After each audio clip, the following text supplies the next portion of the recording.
Here we go. Man, here we go, man. Okay. Oh, jeez. Oh, jeez, dude.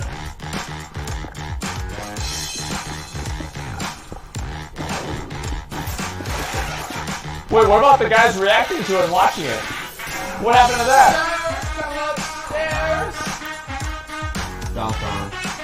Oh my god, dude. Wow.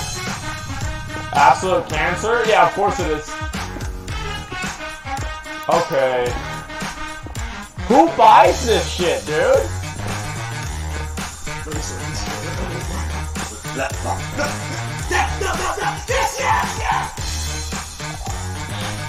Not gonna look. Not gonna look. Oh, jeez. Come on, man. Oh, come the fuck on, man. Okay.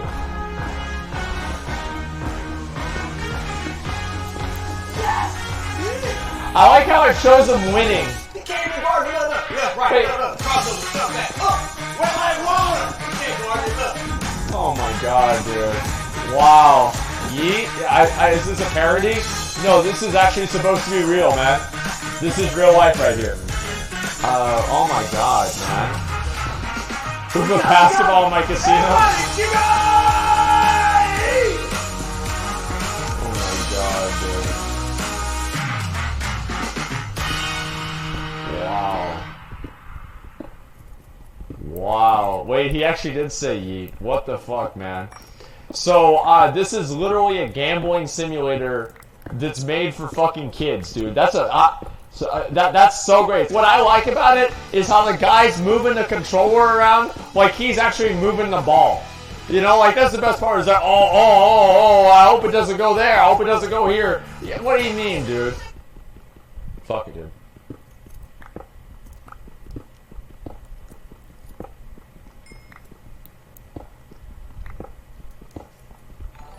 It's like, that's a face, dude, that smile, dude, is like he knows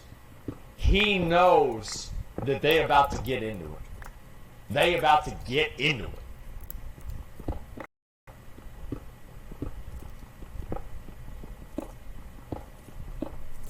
Wait, what the fuck? Oh, there it is. I don't know what to say anymore, Joe. This is the worst example I have ever seen. This is so blatant that they are literally saying, "Oh, y'all." They are slapping people in the faces with their big floppy. They just did that. I can. We just got done watching the trailer Yeah, I for can. NBA 2K20. Okay. I showed Joe. We're gonna watch it again here with you because Okay. it is so blatant. They are essentially glorifying gambling. Yeah. In a basketball game, you got a casino in my basketball game. You have... Honestly, I hate to say it, but I fucking hate basketball games so much. I think the casino would be the most interesting part of it to me.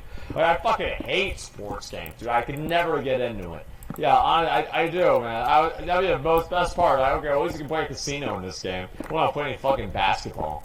A casino in a game rated E for everyone or PEGI 3 years or older. 3-year-olds. At this point, they're just. You want to start them off early. Haha, you can't do anything about it. Yeah? We have to do something about this. You have to forward this at the very least to the ESRB on Twitter because this game is breaking even the self-regulated ESRB's own rules. These people are corrupt. The ESRB does fucking nothing about it. Their policies are old. They're antiquated. This needs to stop. Here's the thing, sports games are done. They're fucking done after. Well, of course they're done. Like, literally every fucking sports game is it's the same thing, like, because that's why FIFA does so well. Like, FIFA is such a moneymaker for EA or whoever the fuck makes it, that every other sports game does the same goddamn thing. They have, oh, you gotta make your own team. And how are you gonna make your own team? With these fucking virtual card packs, like you used to get kids addicted to with fucking Pokemon cards. And you get to open it up, and instead of being a Charizard, it's fucking, I don't know, like Tim Tebow or something. And you've got to fucking do this, and you get your perfect team together, and then finally, by the time you get your perfect team together, finally by that time,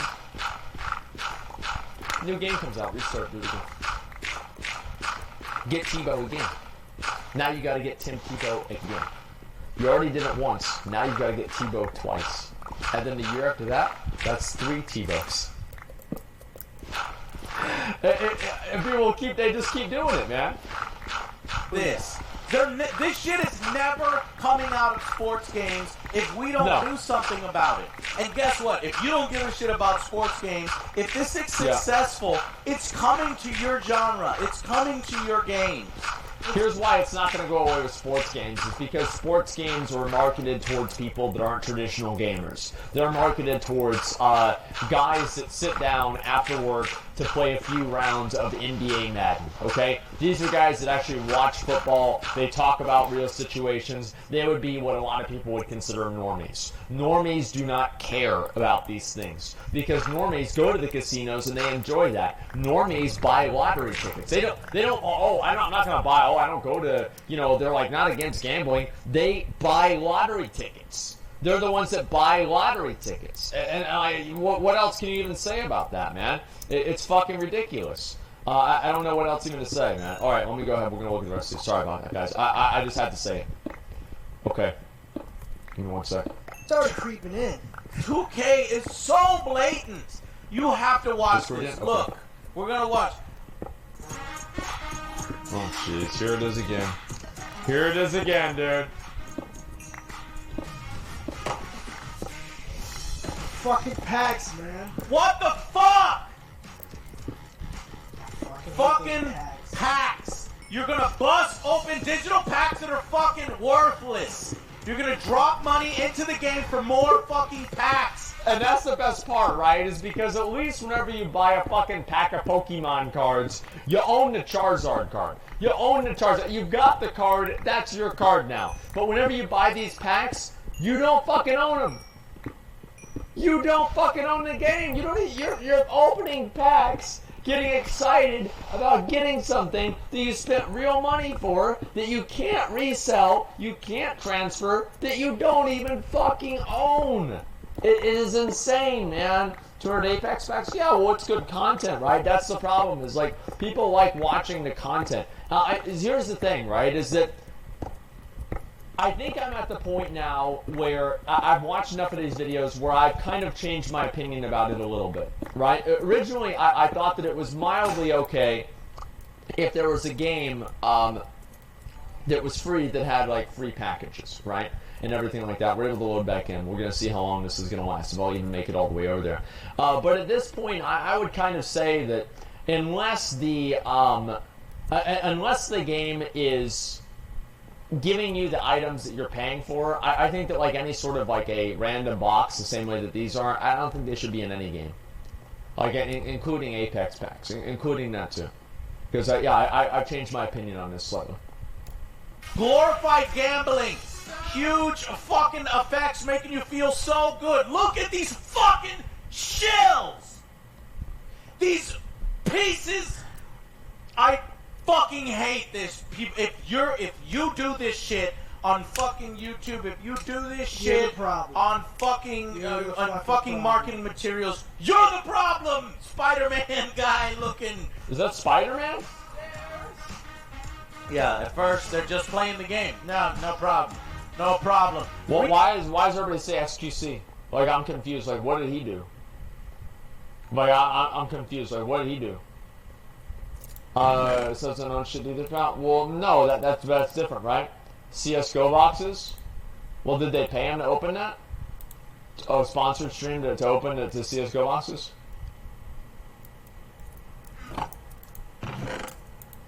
I mean, like, here's the thing, right? If they don't pay them to do it, there are some people that like gambling like this, right? They don't, and they just like doing it.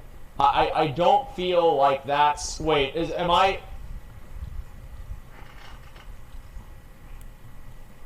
Okay. I feel like that is different. Like, doing it for money for the company is different than just doing it because you like doing it.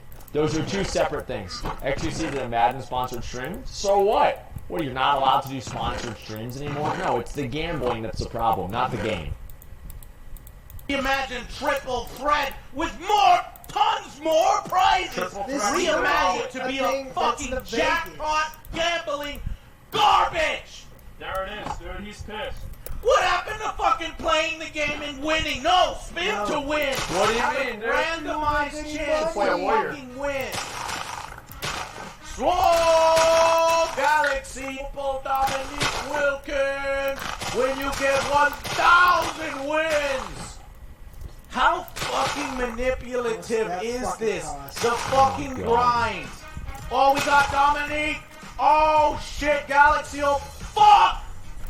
New ball drop. This is some actual motherfucking pachinko ass bullshit, dude. Like, I mean, this is. It's not even. It is literally pachinko. It's not even like anything. It's just literally fucking pachinko. And click on Dot Hour. Listen, we're doing this one right now. Okay, we already watched the Fall of 76. Oh, we need to watch it again. This is fucking crazy, man. No, he's controlling it. Yeah, I bet he is. Look at this guy. Like he's actually fucking controlling it. God, you think? Do you think you can actually fucking control it, Joe? Have you played? No. You play this shit. No, I don't. Yes, you do. No, I saw you buy this. fucking. Yeah, I played it like long ass time ago. I fucking stopped. God, and it's dude. getting fucking worse. Oh my fucking This god. shit can't get no worse, sir. Oh my It can't fucking get no god, worse. dude. You say that, but the Look at It this can't get no fucking worse. slot That's machine. big This truth. Motherfucking slot machine coin, a pachinko machine with the and then the fucking currencies, tokens and fucking ML points and fucking VC coins that you pay for. yeah. Oh no. Man, react harder, dude. Like, he's getting up in the air, and it's so fucking ridiculous. That's why I love. He gets up in the air and he does all this kind of shit, man. Do you not own the games that you buy? You own the physical copy, but you own. That's a complicated answer. Okay, it's not as simple as yes or no. Okay, you know, it sounds like so communist. Yeah, listen, dude. React harder, man. Acting on my own. Well, of course they are. Of course they're acting. Like, you know what you do whenever you're actually you're playing that game online. What out of controller? You like this?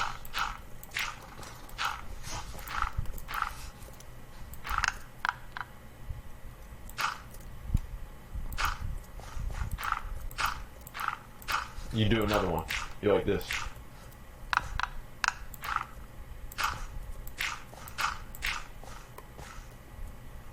The third one. You only got 3 packs, right? Because you ran out of money.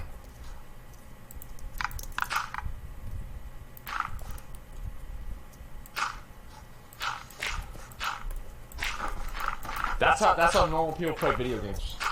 They don't just go around and fuck it out. You know, like, I mean, maybe you do it whenever you're with your friends, right? But like, this dude's sitting in a room by himself. He's literally just sitting there chilling, right? And I guess it's different because they're recording them, but I don't know, it's obviously, like, nobody does that. You fake ass mother trucker. Not gonna work. Not gonna work.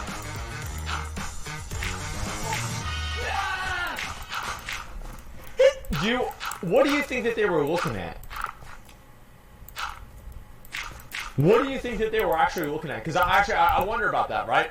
It's like whenever they're looking, because I bet they don't even have the game turned on. That's the best part. They're looking at the paycheck from doing it. Yeah, because I think if they were looking at that, it would look more genuine. No, that's the same thing, man. Bank account, yeah, they're looking at the fucking contract, man. Yeah, the controller was off. Wait, was the controller off? Are these more fake gamer girls? How do you know the controller was off? You fake ass How do you know it was off, dude? trucker. The light's off. Wait, is it actually off? No way. Mother trucker. No way.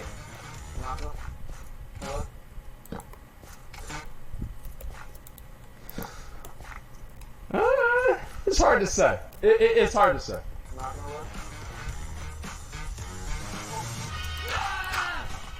Yeah, it's hard to He's say. not even looking! Is this not proof that there's no skill involved in this shit? This is pure gambling. It's a fucking slot machine. That's a winner right there. 3-year-olds rated E for everyone. Wow. What is this? Why do you fucking need that in a basketball game? What does this add to basketball? How can anybody that plays Money. this justify this? Yes. Guys, you don't need to put up with this shit. Push back, you fucking pathetic zombies in the sports game community. Oh, Joe, I'm buying it because it's the only basketball game in town. Actually, that is true because fucking EA does the same goddamn thing. They have transactions in there too. That's the thing. Yeah, it's like you don't like it, you can fucking leave. And you ain't gonna play no motherfucking basketball games because they're all the same, man. Like, I mean, this is so fucking ridiculous, man. Doc wants to make Doc once called NBA 2K one of the worst games ever made. Yeah, but he says that about every game. So, like, how does that really count? That's different. There are no other basketball games. You know what a real basketball? Just go fucking play basketball, man. Like, I don't know. They should have everyone. Yeah, there's one every single fucking time. Like, I'm sorry, man. This is crazy. Yeah, you have to play basketball on a private server. Yeah, just go outside. They have no choice, so we have no choice. We're gonna buy it. Don't buy it! Play this year's! Play last year's, not this year's, I mean. Get a roster update, that's all it is. Yeah. Unless you really love fucking playing with slot machines. Oh, I can't wait to get to the My Team mode and where I can fucking roll on the goddamn fucking slot machine and fucking It's ridiculous. have an orgasm.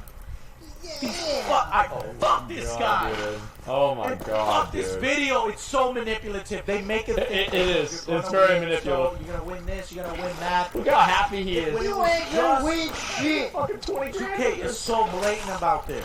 We had When it 2 was grand just for the show. revealed that the FTC panel, you know, Omid, our business manager, was telling people about this. That in certain fucking circles, he's heard that they do increase the odds of loot boxes and drops for influencers when they're paid to open loot boxes. It is a lie! Nuh-uh, really? Nuh-uh, really?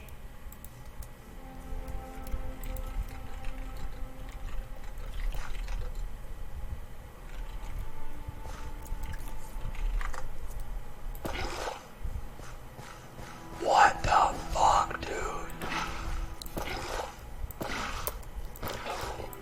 What the fuck, dude? Oh my god. This is actual streamer privilege. This is awesome, man. Dude, man, why can't Blizzard do this with me and Mouse?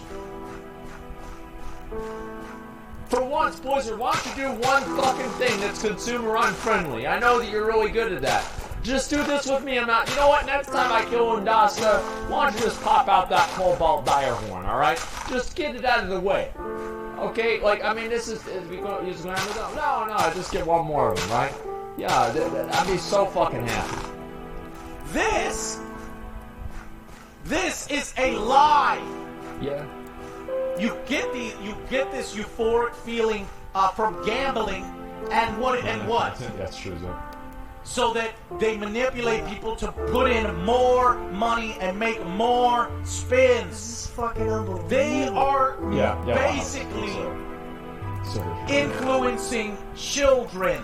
Everyone, E for everyone. Your children are being influenced to gamble. They are being groomed for gambling so that in the future these companies can maximize the profit. It's not... You know what I'm going to do if I ever have kids? I'm actually going to have them gamble, but I'm going to make sure that I rig the odds to where they always lose.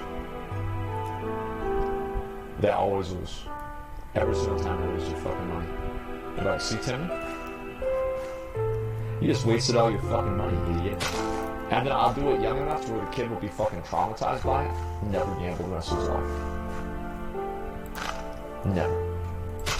Enough that they already make $60 off the purchase price. Yep. If basketball It's the wants, right thing to this do. is literally a mobile game. It's the right thing to do.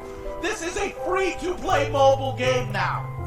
If you want to charge $0, But you pay $60 let's talk. for it. But you charge $60 up front for this, then you have, and then companies like this do season passes, they do Yep. card pack passes, they do Yep. best deal $99.99. And then now we're adding pachinko machines, slot machines, random pack openings, and Oh, the fucking... way you said it was funny. There's no way. It was just anyone funny. can justify this now. Come on. It's such a big part of the game. Token mania. They circle it. This is dead. Go on. Spin the It's a wheel. fucking prize wheel. Yeah, hey. This motherfucker. Hey, it is what it is. You fucking sellout. You're a fucking sellout. Take I that have jersey no off. idea who you... Take that jersey. Should be a Lakers fan. Joe's a Lakers fan. I'm not a Lakers fan. Leave that shirt on. Sellout. Wow. Unbelievable. Look at this, man. Yeah, yeet. All for these digital goods that are worthless next Yeah. year. Let's Worthless. do it again next year. Let's increase it. Guys, That's the best part about it to me, because it's like, at least if you buy something and like, I don't know, like WoW or whatever, you know that shit's gonna last forever, you know, because they're always gonna have the game on. So like, you buy a Spectral Tiger now, or you know, the Spectral Steed, and it's like, I put $20 into this, which like whatever, but you're gonna have that 10 years from now. Like, you literally are putting $1,000 into a game that you fucking know. But I mean, they've even got it on the box. It says the year of the game. If this game's gonna literally be outdated next year, and you're still boom, boom, boom, cha-ching, motherfucker, buying these things up like they're candy. And I don't even understand it, man. Like, you don't even own WoW and you buy it, it's a rental. Well, you're buying a license to play the game. But like, yeah, obviously you don't own it, but there's a certain amount of permanence that comes to it, right? I mean, imagine spending this much money on something that like, literally, by the nature of the way that it exists, is only going to exist for a year. It's insane. this has to stop. Oh. You just saw fucking all in your of head. these examples. Busting loot boxes. Yep. Weekly Everything incentives. we Every fucking challenge is centered around this garbage. Ball drop, pachinko God, machines, dude. fucking Actually a whatever they're fucking called. casino, dude. Slot machines and Actually a and fucking casino. roulette. This is fucking Straight up this is a roulette. straight up Vegas game. This is unacceptable. Look at that dude's face, man. Look at that dude's face. Like, in the 2K video, look at his face. Like, he's so happy. He's like, oh man, dude, I can't wait. I can't fucking wait. And it's like, I can get that. I guess, like, I get excited about video games like that too. I do all the time, right? I get like, yeah, sure, but like, about this shit, dude, he sees his check. Yeah, it's his fucking check. Oh my god, man. Is won the lottery face? Yeah, well, he just got a fucking card that's gonna be outdated in 8 months. Guys, you go to the ESRB, Okay. okay? And you'll notice that simulated gambling. How is this not simulated gambling? Gambling. Wait, does it actually say that? May contain violent, suggestive themes, crude humor, minimal blood, simulated gambling. Wait, what?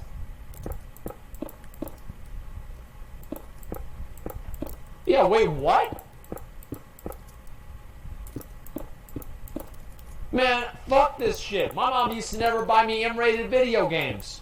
And now I've got these fuckers nowadays that are selling out. They had to fuck me whenever I was a kid, and now they're fucking the kids. This is too... I can't even believe it. And it's not just it's fucking everybody. Because if they put a T rating on it, right? If they put a T rating on it, people would step back and be like, oh, wow, this is a bad basketball game. I'm not going to buy that for my son. He's a good boy, and I don't need him to be influenced by anything bad. Right? They should have some kind of fucking warning on it. You know how they have, like, on cigarettes where it's like this big fucking warning? It's like, this shit's going to kill you. Right? They should do this with the video games, too. And you'll notice that simulated gambling. How is this not simulated gambling? Yeah. Gambling. What the fuck? Gambling. Gambling. Simulated gambling. It sure is. This is 100% blatant. And even they say simulated gambling team. Actual gambling with real currency, which is what this really is, because you can fucking buy currency and then gamble. Wait, what does it say? Man could prolong a scene of intense violence, graphical sexual content, and or gambling with real currency. Wait. This is this is the same shit, man.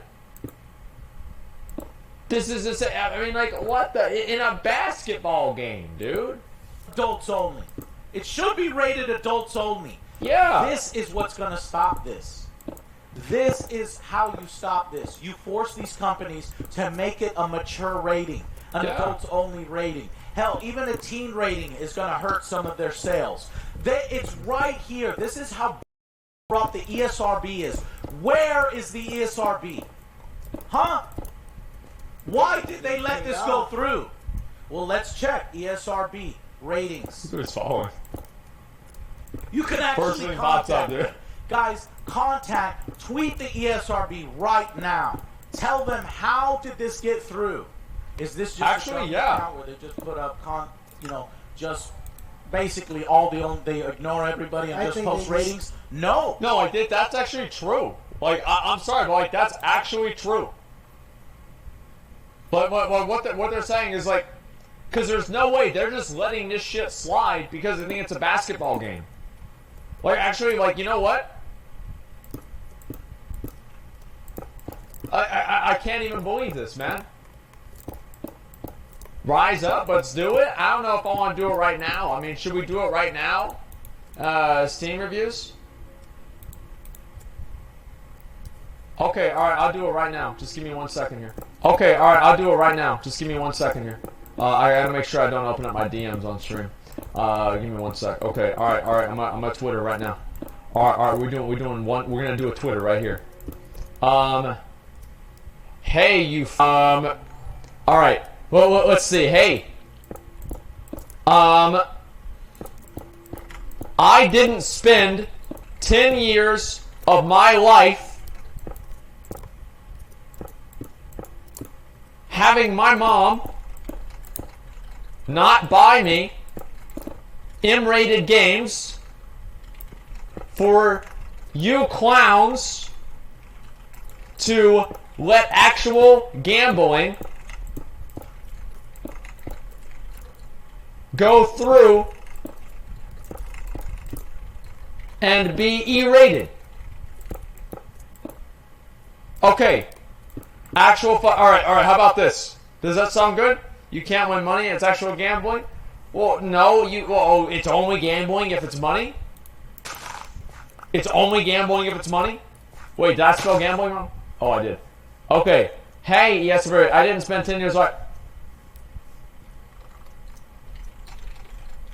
call it how it is. It's gambling. Well, let's see. Call it how it is. That's it. Call it how it is. Call the game name. Let's see. Yeah, we got it here. Specify the game. Let's see. It's not just NBA 2K4. It's not just that one. Should I just do that one? All right. NBA 2K Is this one, right? Call it how it is. Okay, I didn't spend 10 years of my life having my mom not buy me M-rated games for you clowns to not let actual gambling go through and be E-rated. I actually think this is a great tweet. I don't like to suck my own dick all the time, okay? But I really think this is a great tweet. FIFA 2? You know what? I don't know about FIFA. You know what? We'll do FIFA. Where's FIFA? Esports FIFA. There it is. Esports FIFA. Call it how it is. All right. Does that seem good? You guys happy? NBA 2K20. Wait, that's the wrong game. No, is it actually? No, it's not the wrong game. Tell Donald Trump as well. Listen, he probably thinks that's gonna cause another mass shooting. Like, actually, yeah, I should tell Donald Trump. He's gonna be like, damn, dude, people better not play that basketball game. They're gonna go on another fucking rampage. Like, yeah, no, that's a good idea, dude. That's a great idea. Okay, do soccer, Activision. Well, they're not gonna listen. Say it's just one example.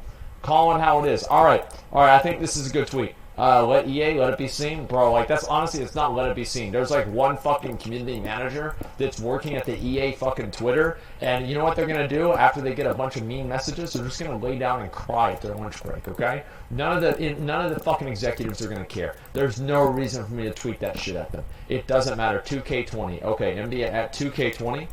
2K20. Is it this one right here? Is this one right here? Okay, I just want to make sure that I got the right one. Okay, yes. All right. Hey, I did. Oh, let me do an apostrophe. Okay, I want them to take me serious. I got to do grammar. Okay, so let me look right here. Fuck them. Fuck them, dude.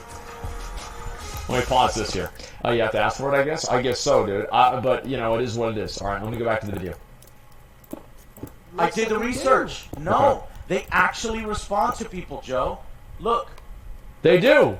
I really want to know if you've ever refused to rate a game. No. Hey, thanks for the reply. It makes me very proud. It makes us proud, too. They are proud to reply 8 to days people. ago. Okay, well, let's do it. I wonder if they'll reply to me. Yeah, I wonder if they'll reply to me. They seem like good guys, because you remember that controversy? If a physical copy of a game comes out and then they later add in-game purchases a month or two after the game, that's what they were doing with fucking Crash Bandicoot and Activision. Does the physical copy get recalled to have that label put on the box? Unfortunately, we get a bad answer. They won't be recalled, no.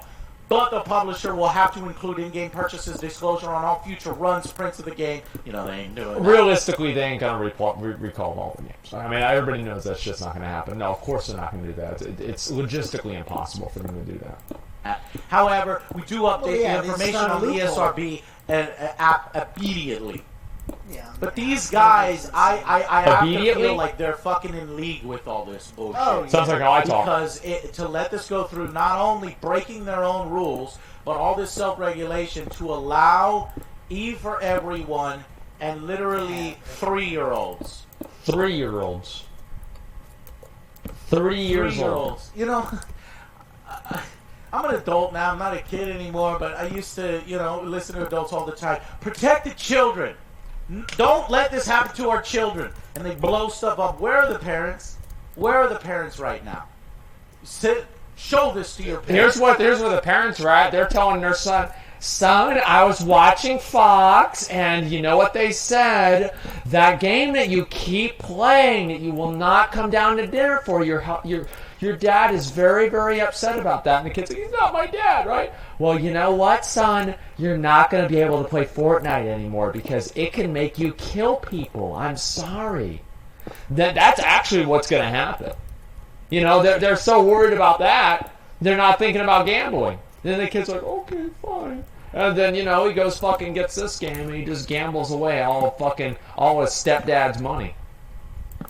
The only way we get laws changed, the only way we get this stuff pulled out of our video games is when you get angry, vocal parents who have voting power and who have money. Yep. And also you guys who have money power, buying power, and voting power don't too. fucking buy this. Do not buy this game. I have never, ever called for a boycott of a game. I've never made that jump. Disappointment ever. I've never made that jump, but I have to make that jump here. They have gotten. It's as if 2K Take-Two and publisher is like, fuck it. Let's see what we can get away with. We have to show them you can't get away with this. If you get away with, no wonder, microtransactions in Grand Theft Auto 5 over there, Red Dead Redemption. You say, oh, this is sports games. I don't care about sports games, Joe. It's not going to affect me. Yes, it is. It will. Yes, it will. Think of it as a fucking mold growing on the fucking sports games genre, okay? It's there. It's even creeping into fighting games. Yeah, the it's other people's creeping like, into "Yeah, everything. how much?" It's creeping in every fucking game. That's true. It's literally, it's a mold, it's a mining canary, it's a, whatever you want to call it, a cautionary tale. It's the same thing, right? If they can fuck you in one way, the other guys will be like, well, we want to fuck them in the other way, you know what I mean? And that's all there is to it. This is exactly what it is. No one cares. Play WoW. How can I play WoW whenever the servers die every 5 minutes, dude? How you expect me to play the game? Like, you think I want to fucking sit here like, yeah, I want to watch the video. I care about this a lot. But, like, I also want to play my game. Right? I mean, if the servers were up, we wouldn't be watching this. But, like, they're not up. They're fucked up, man. We're going to give it a little bit longer, and we're going to see what's going to happen. Hopefully it's going to start working. I might want to try that too. We need to be the cure. We need to lessen this mold, okay? Fight back against with it. fire. Kill it with fire. Kill this shit. Yep. Kill this shit with fire. I like that. And people like this make me sick. How much did they pay you? Probably 20 grand. Spin the wheel to get nice. Sold your soul. Do you know how fucking hard it will be? Do you know the odds of all this stuff? Even the slot machines, American slot machines require a minimum payback of 86%. But guess what, Joe? They don't do that because they're competing against each other. Their minimum paybacks are 90%, 95%. Hell, they have advertisements for 99% payback. That's wow. bullshit because they have like one machine in the fucking casino that does that and the rest of them don't do it. But here, this is unregulated. They don't have to. No. Oh, yes, we'll tell you, and they feel so gracious to tell you, but all they'll tell you is less than 1%. They won't tell you that the act... Yeah, it's like, what's there that's a less than 1%? Like 0.9 or 0.09? Like, imagine thinking that's the same fucking thing, dude. Imagine thinking that is the same fucking thing. I can't even believe it. Okay, let me go ahead and look at this here. Alright, let's go. Actual percentages to pull some of these players is 0.0000001. We have no idea. Yeah, it's just not going to happen. News stories after news yeah, it's stories the their mouth, exactly. of kids emptying their parents' wallet, trying to get Nash, trying to get Messi in FIFA. And this is the kind of stuff we're exposing. At the bare minimum, we have to raise awareness and get that E off there to teen, and to mature, to adults only. Yeah, exactly, man. That E has been on there for a long time because guess what? Sports games, the glory days of sports games, they didn't used to have this. This was not a part of the game. You weren't withheld a fuck. It was FIFA that did it, like the fucking Dream Team thing or whatever. I'm pretty sure that's how it started. Fucking haircuts until you grind for 5 games and then get your new haircut style. You're like, fucking sweet. I look great. Yep. And then you want a different haircut. Yeah, whatever. And you get a different haircut, and guess what? You pay more in-game currency. You want. You have to pay. Players may not preview haircuts anymore, and you must repurchase previously purchased haircuts. You don't even get to keep the haircut, the beard style, or the color of hair when you buy. It is so gross. Do you see how this mold has been allowed to grow and fester while we do nothing? Oh my god. It's like real life. NBA 2K20. Fuck that game. Yep. Because this stuff doesn't need to be in there. No. You already charged people $60 for that haircut option. But you want to charge them $60? Again. For a haircut? Again, with in-game currency so that people can buy VC coins to circumvent this. To find their favorite player. I feel like whenever you're in a video game, if there's ever a point where the video game, the virtual version of something in the video game is worth more than the real life version, it's overpriced. It's ridiculous. And this is So the bad. same We're franchise. talking about basketball. We haven't even talked about basketball! Man. It's gotten that bad. Come on. It's not a basketball game, that's why. It has nothing to do with basketball. There are this greed has The gotten 2K is how much money you way, spend in the game. Way too bad. I can't even make it through the fucking trailer. Oh my god, dude. Yeah, that's how much money you spend. That's what the 2K is for, man.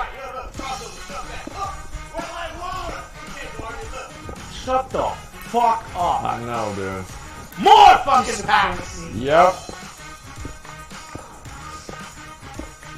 Huge rewards. Cards. Oh my god! We got him!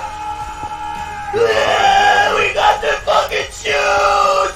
I had to burst open 15 packs! I had to spend so much money, I got the fucking shoes! He's going in on it, man. He's like he's fucking getting an Oscar. It used to be, man, you know, 2K used to be fucking amazing, dude. I don't know about that. Every single time we talk about Madden, I bring up how 2K5 and about 2K5, they had a fucking place where you build your own fucking house, Joe. You can have fucking air hockey, you can have posters, you can have all this stuff, all free. You didn't have to spend a dime of in-game currency. It was free. Good games. You didn't have to open packs. You can get shoes. In the Madden creator, you could get different shoes. Here, you're hoping against hope.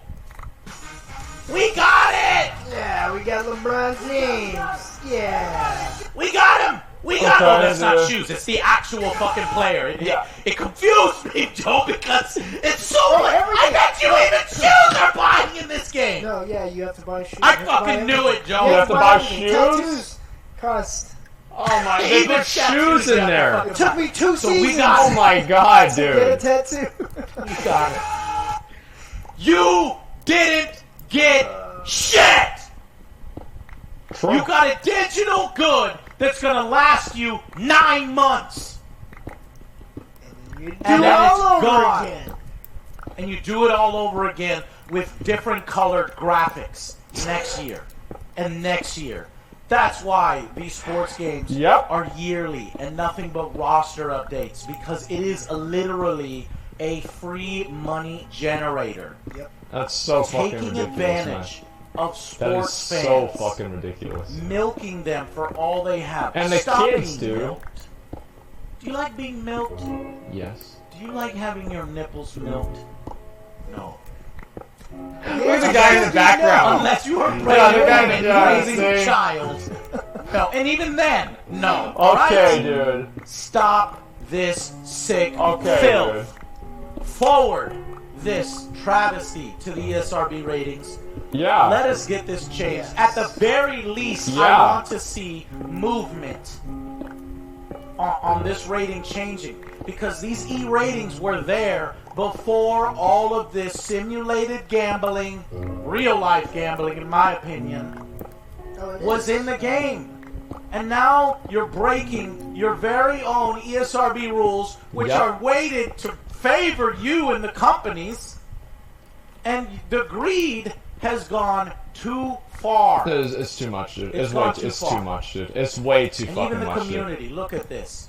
Okay, I downloaded it because Yeah, I'm gonna, good. You know I'm going to do it. That's But right. Do You're it doing your again. civic duty. Do it again. Do your civic duty. They unlisted the video. I don't blame them. They got I- so much. They took the I video really don't down. blame them. These, I bet you they're gonna fucking re-upload it Yep. because they don't want all those downvotes. That's what people do sometimes. They re-upload to clear all the I'm downvotes. losing my voice. I knew this was gonna make me do this. They unlisted the freaking video. I guess the UK didn't get the memo. Unlist the video. we'll upload it later, so that we can get off the thing. They're even putting up in my neighborhood. So here, 7 to 100 upvotes. So they 100 couldn't even get their community to upvote it. 100 And here in the upvotes. United States, there are so many fucking 100 suckers. upvotes. So many fucking sycophants. And so U.S. loves to gamble. I guess that's what it is. Down here. They love to fucking gamble. Guys, read it. And they're getting blasted.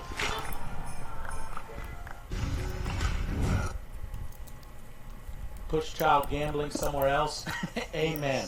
I'm glad I didn't buy the last 2 casino games. Where's the gambling? I never played any of these Well, the fucking experts these in sports child games, gambling. dude. I never did. Oh my god. Wow. I bet you the comments are fucking golden. They're Wait, you go to the top. It- It, it- it, basketball. What did you expect for a free-to-play game? Wait. Oh Where wait, is yeah, there you go. Thomas Oh wait, in this casino game? Yes. too much basketball in this casino game. Where are our Yeah. advocates? Why does it have to be me screaming his head off? Young Yao made a great video. Please, Jim Spread all the Sterling word. made a great Alright, video. Spread it. Spread Don't the buy word, it. guys. Seriously. Do not buy this game. At the very least, forward these trailers to the ESRB and ask them why. Politely.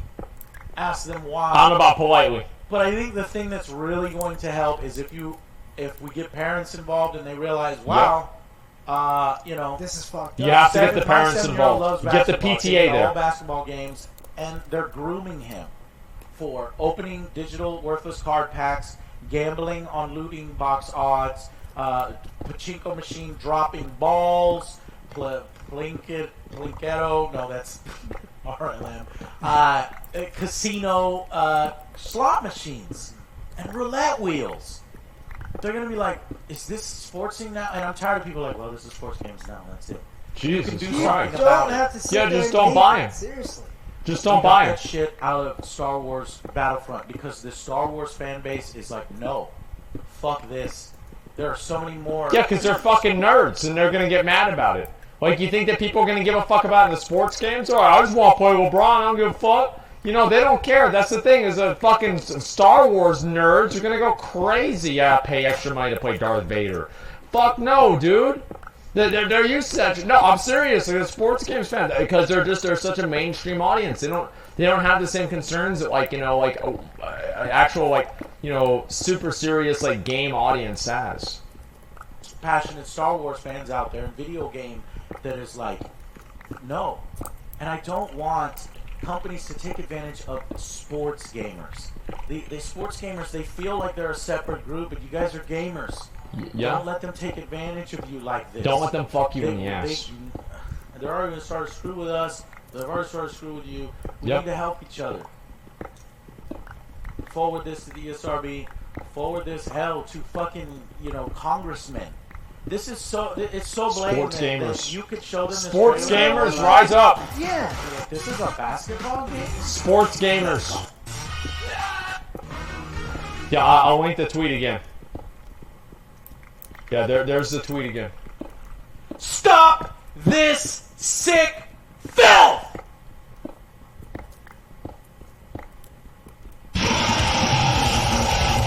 Bro. Bro.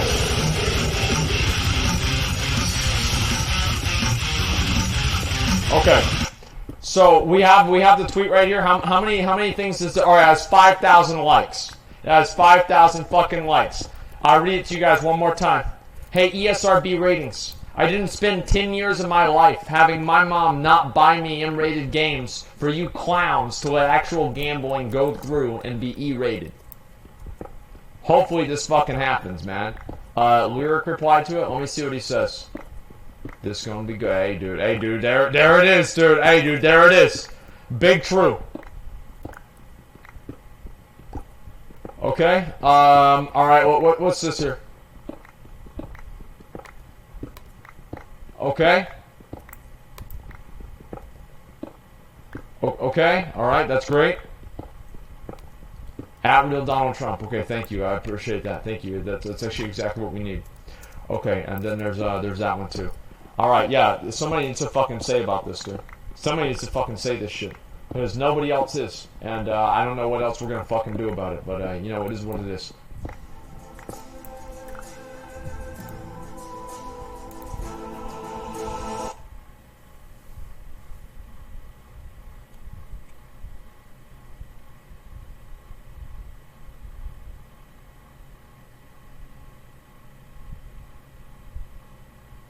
Running call, man. There you go, bro. Yo, we on South Avenue right now. Stay away, bro. 2 o'clock in the morning. This dude crashes his car. Don't move him no more, man. It's on fire, yo. This shit about to blow up, bro. Stay away, man. Hey, Earth. He's fucking drunk. I see he's drunk. Oh, he's drunk, bro. Stay Yeah, away, that's bro. what it is, son. He's drunk. Look at this shit, man. I heard that shit go. Yo, my man, how much you drink today? Right time, bro. How much you drink today? Yeah, I'm okay. I'm okay. How much you drink? Not much, baby. Maybe what? Maybe what, bro? I'm okay. Yeah, okay, thank to us, bro. You were fucking in the car was on fire, bro. We pulled you out. Thank the Lord. Say hallelujah. Yeah, baby. You're fucking lucky to be alive, dude, for real. Fucking guy's out of his mind. Oh, we need this, we need that. That's what you're telling me. Get off the phone, get the phone. Look at this shit. Yo, we on South Avenue. This shit's about to blow the... This shit's about to blow the... Oh, shit. Oh, shit. Why are you doing this? Back the fuck up, JoJo. Yo, get the fuck out the way. We pulled him out, yo. He was in our car. He was in that fucking car. We pulled him out. The gentleman, filling out. Hold him out of that fucking car, bro. You're a fucking hero. How you feel, sir? Brother, stay away, man. Stay away, man. What's your name, man? What's your name? Who is that? Yeah? Who is that? Like we know. Yes, there's a... Yo, this is about to explode, my nigga. Yo, where the fuck the fire department at?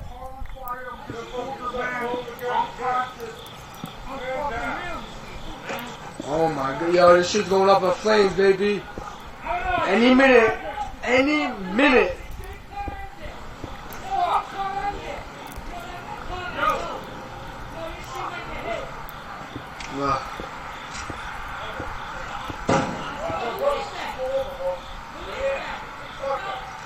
Yo, Joe, we know who the fuck the guy is. Come on. How do you know who this guy is? This fucking guy's twisted. Oh, shit.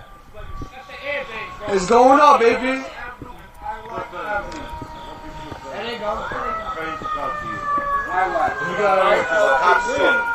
This guy's in Calajo land while his fucking car is in flames. Look at this dude, bro. Yo, we saved this nigga's life. He would have been dead in there right now. He was in the back seat.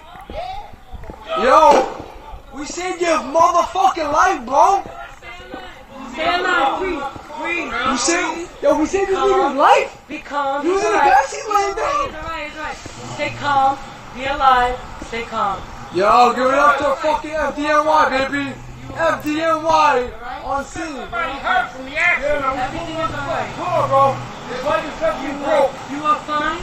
His legs broke. I didn't even look at that. Why you got this like that, man? Oh shit! What's going on, baby? Yo, my guy, you're Yo, okay? this guy's laying down in the back seat. Leave him alone. He's alright. Everything's alright. Breathe. Don't tell me somebody else in there, bro. Nah. I look, nigga. Yo, there's a baby sitting there. There's a baby. Nah, he's not, nigga. Look. There's a baby sitting there. I looked right away.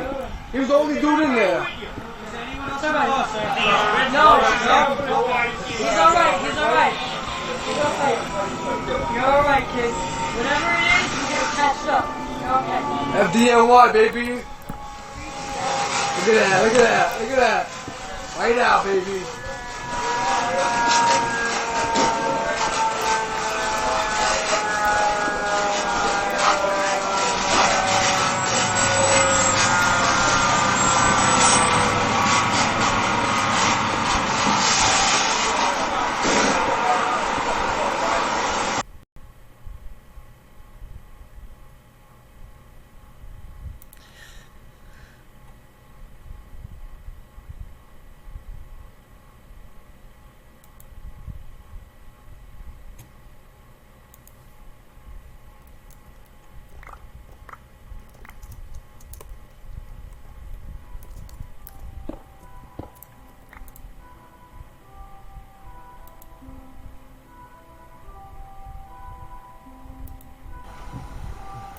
Yo, New York City, no filter. Captain Lou spotted. Where is he? There he is. Yo, Captain Lou, what are you doing? Hey, how you doing, Jace? Yo, what are you doing in front of Keith? Captain Lou, what do you got? A bathing suit on? I was gonna go swimming, but I got a little chilly. Captain Lou, wait. Don't even get any closer. Alright. Where'd you get that thing? Yo, From somewhere.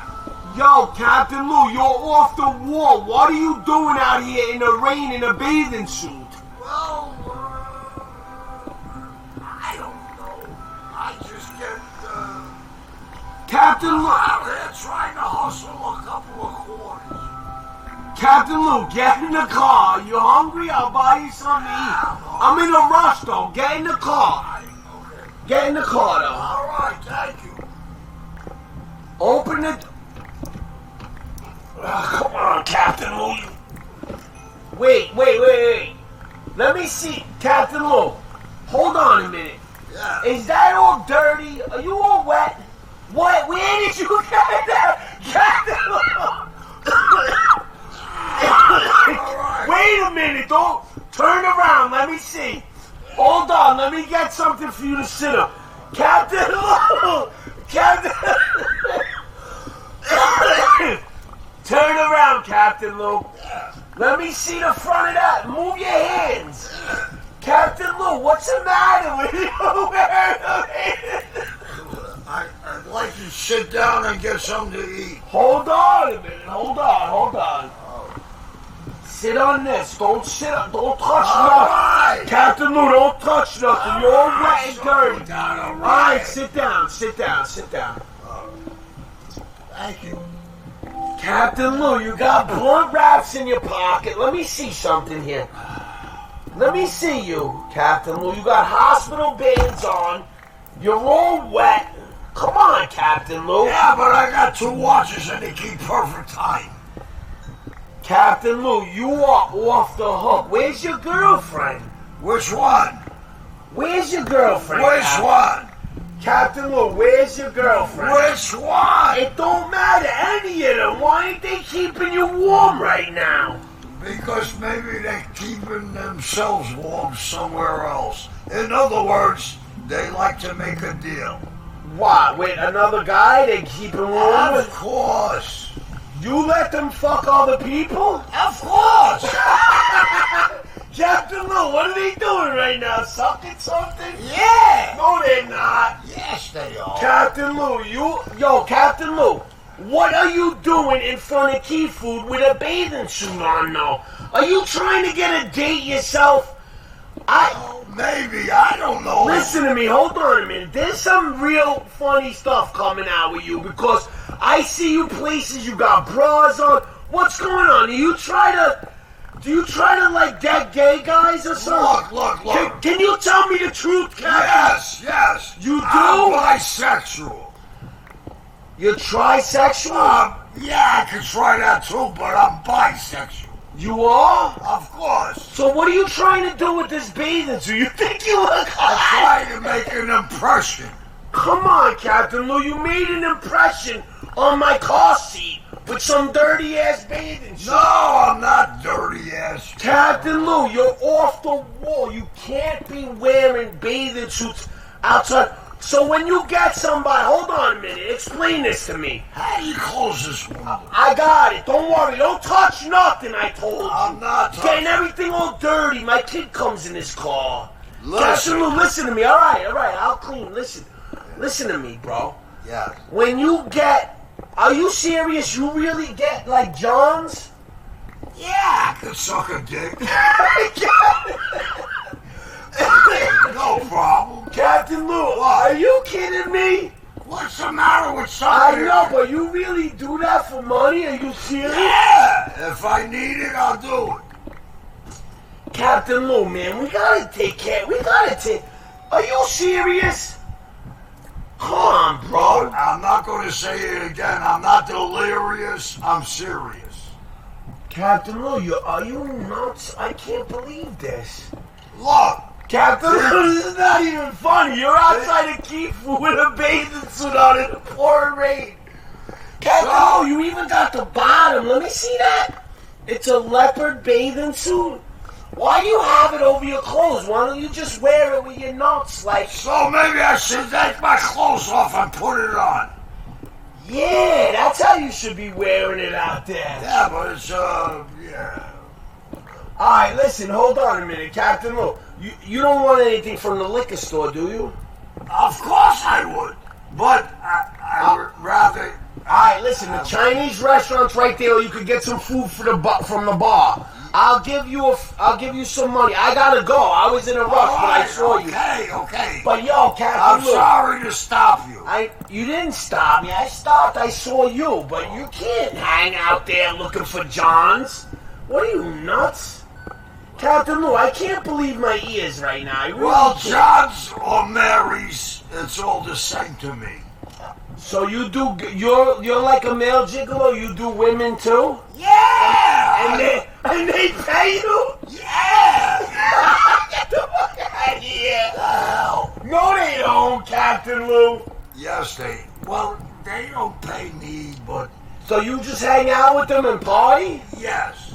And then, we'll go out to eat, or whatever. Captain Lou, hold on. Before I let you go, hold on a minute, because I'm going to give you a few dollars. Hold on a second. All right, thank you, Jason. No, I want you to get something to eat first and foremost. Yeah. Get something to eat. Yeah, I want the lo mein from the Chinese restaurant.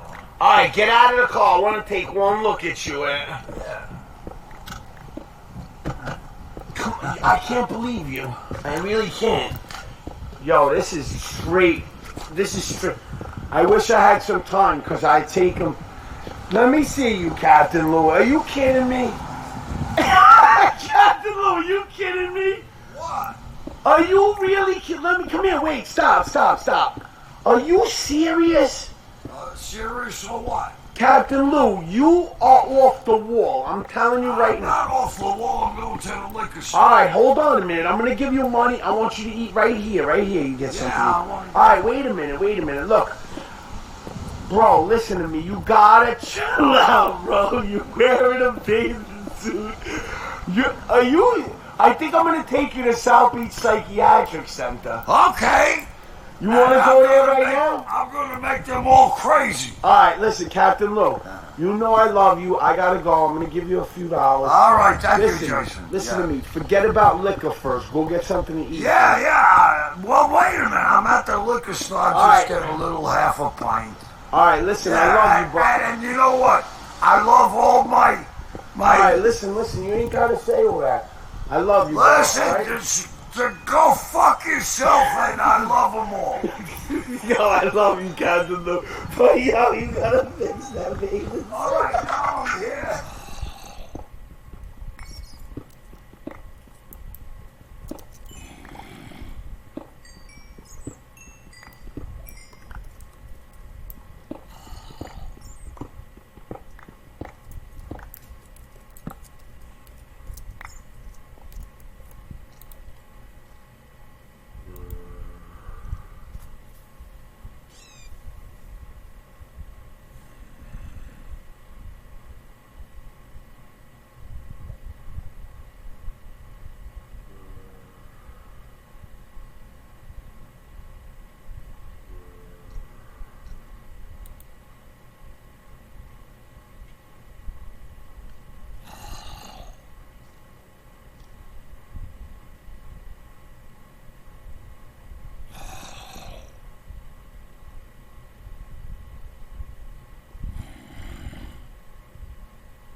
Disrespecting me? No. You fucked up my robe that my mom gave to me. What you just did to my toe? Yo, you good, man?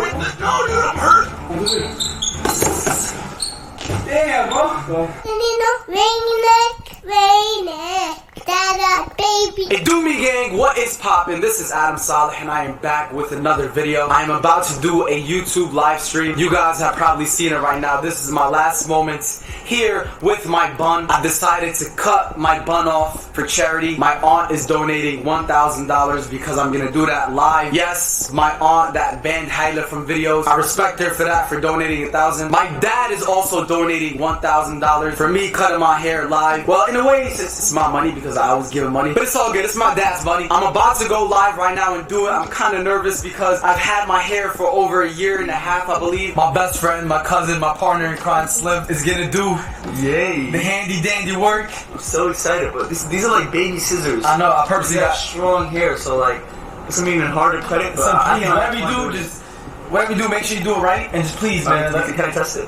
No, we're gonna go live right now. We're gonna go live. We're gonna go live. I'm like, no testing. Listen, we're gonna go live. Do me gang, thumbs up. We're doing all this for Yemen. September 29th is a day you all will never ever forget. I know I won't. I know I won't forget. I know I won't forget. We won't. Oh no, we won't. We won't, because we both gonna hold the bells together.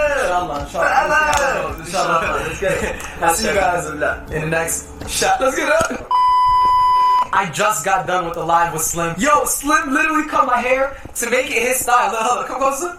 Yo, this is your style? What? I look like Slim right now. Slim. Yeah, I like it, bro.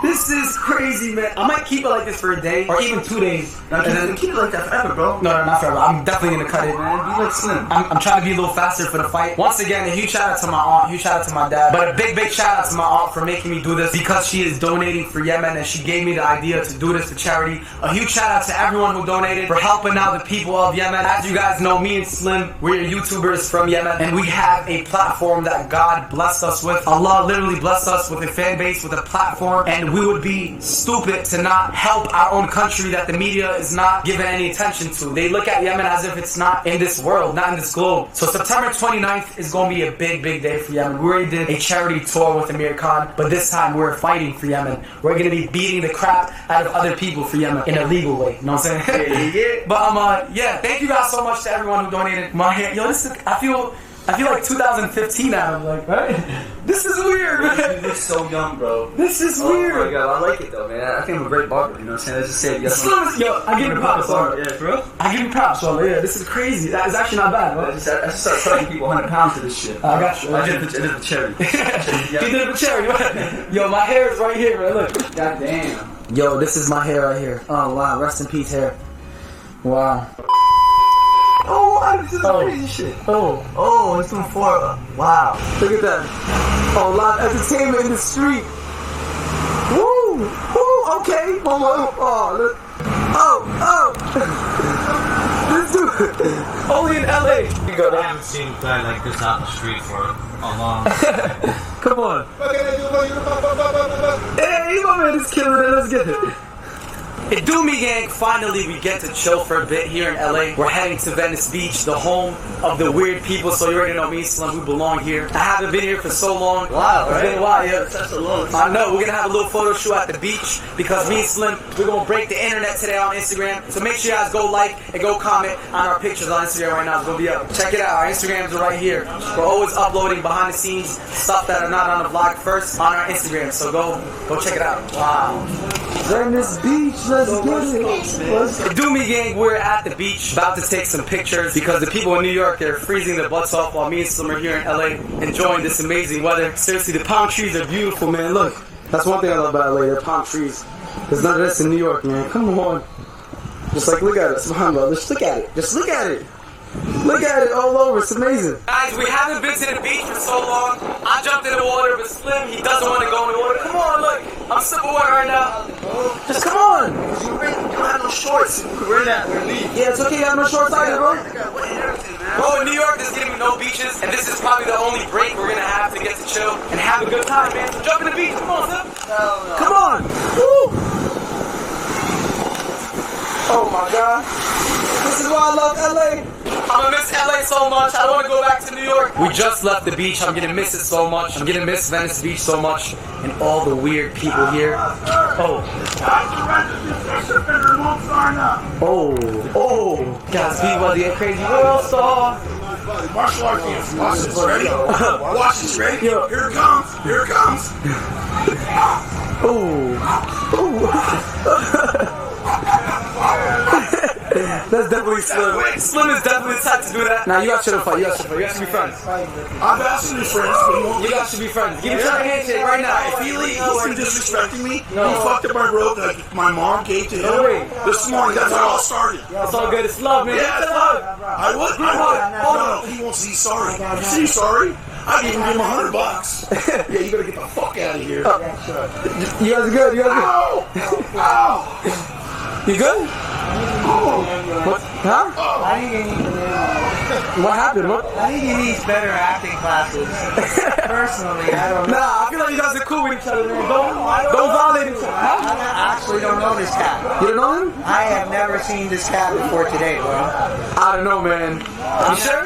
Yeah, I'm serious, bro. Do you know him or not? No. All I know is that he fucked up my brother's robe that my mom just gave him this morning. Oh, so you don't know? Somehow that robe ended up in my trailer.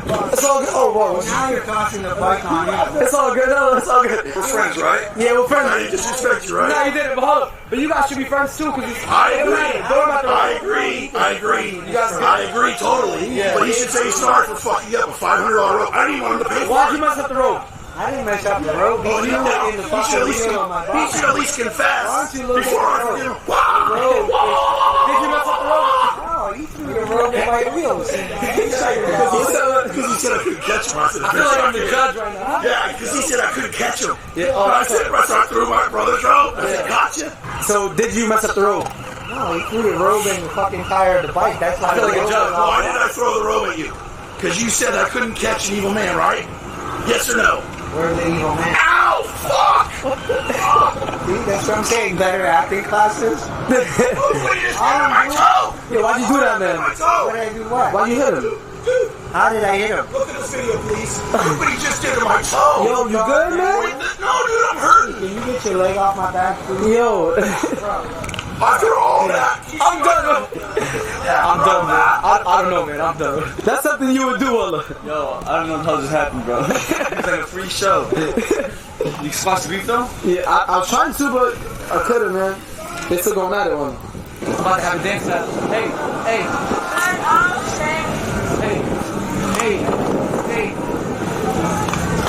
Dance battle!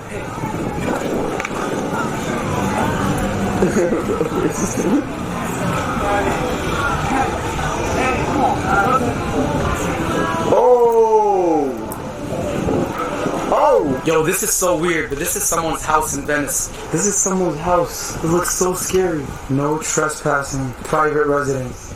There's more houses down there, but like, yo, do you know what house this is? No, I don't know. It's scary, right? Amazing, yeah. Amazing. It looks scary. You mean, what do you mean? That looks like the door to hell, man. Oh, scary. What house is this?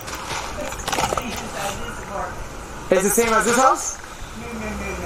That's just weird, man. Old people scare me sometimes. That's so weird, Adam. Yo. Dude, I got the shivers, bro. Yeah, well, that's weird. Even that lady, she's like, hey, just regular. Oh, with a cat, bro. I think this cat's lost. Hi, kitty. Hi, kitty. Alright, well, I hope that's your home, kitty. Hey, do me, gang. We just got to the gym. Even though we have no trainer, me and Slim, we train each other. So I'm about to get him to work with these pads. Slim, you ready? Hell yeah. Let's get it, boy. Yeah. 1, 2. 1, 2. 1 up there. 1 up there, 3, 2. 1 up there, 3, 2. You slide under the 2, huh? Yeah, come on, son. Let's go, Jack. Jack. Yeah. 1, 2, 3. 1, 2, 3. Woo! 1, 2, 3. Damn, bro. That shit flew. Yeah. I genuinely feel bad for Pussy Walla, bro. 2, 3. 2, 3, 2. Woo! Let's go. 2, 3, 2. 2, 3, 2, 2, 2. Woo! Yeah. 2, 3, 2, 2. Yeah. 1 body hug. Let's go. Yeah. 1 body hug, 3 hug, 2. Let's go. Come on, make it sharp. Yeah, come on, Mike Tyson. And then 1 and 2. Let's go. 1, 2, 3, 4. 1, 2, 3, 4. 1, 2, 3, 4. Let's go. 1, 2, 3, 4. Woo! We're now about to do ab workouts.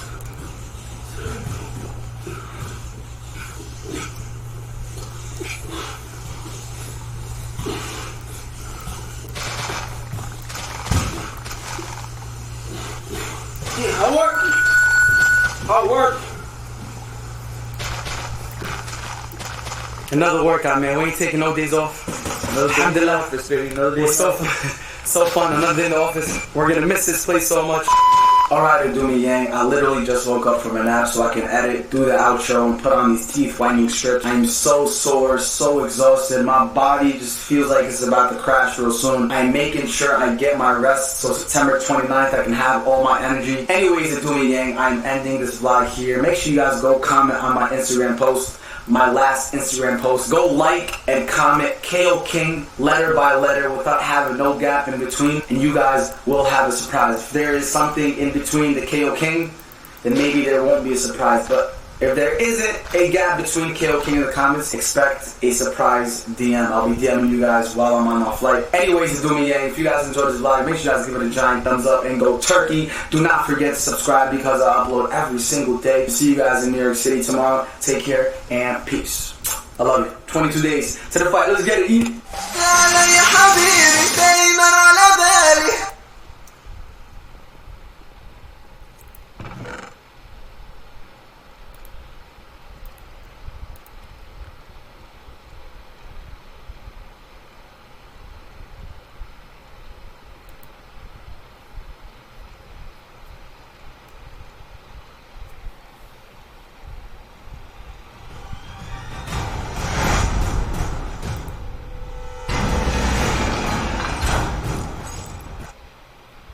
What's going on, everyone? Jeremy here from the Quartering, and we've got some Marvel news. It seems like every day there's a new article that needs a little bit of light shown on it.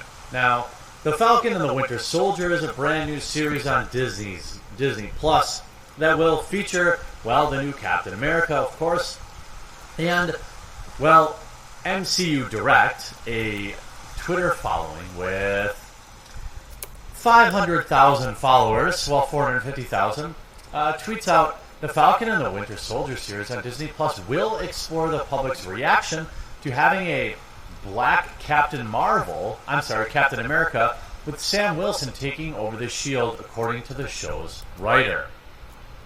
What? Who? Where? Who even cares? I don't understand this. Do these articles, do they just make them up? Do they take things that they think will get them clicks, by the way, 10,500 likes, and then just put them in the blender and put them out? Where are these people that have a problem with Captain America being Sam Wilson? They're not in my circle. There's almost 600,000 people that are subscribed to this channel, and I have seen not one single comment about this. Now, that doesn't mean they don't exist, but this is just a perfect example of another article that is basically race pimping, that is doing this sewing division for clicks. And I'm going to show you exactly what I mean. The Falcon and the Winter Soldier will address reactions to Black Captain America. Well, thank goodness. We all needed that. As the first series set in, by the way, this is from We Got This Covered, which is, just basically a clickbait website. As the first series set in the Marvel Cinematic Universe to debut on Disney Plus when it arrives this year, The Falcon and the Winter Soldier will be under intense scrutiny from fans and critics alike. Well, what isn't? The MCU is already the most successful franchise in the history of cinema, and now looks to transfer this pop culture dominance to the small screen. There's still over 12 months to go until the first full episode is available, but at San Diego Comic-Con and the recent D23 Expo, more information is steadily being revealed about the show. Plot specifics are being kept under wraps, which is par for the course for Marvel Studios, and with the end of the Avengers Endgame, seeing Steve Rogers hand over his shield to Sam Wilson, it will be interesting to watch how the Falcon and the Winter Soldier deal with the passing on of Captain America mantle. By the way that they kind of passed the torch between these two, I thought was beautiful. I thought it was perfectly done. I think if you want to keep the character on,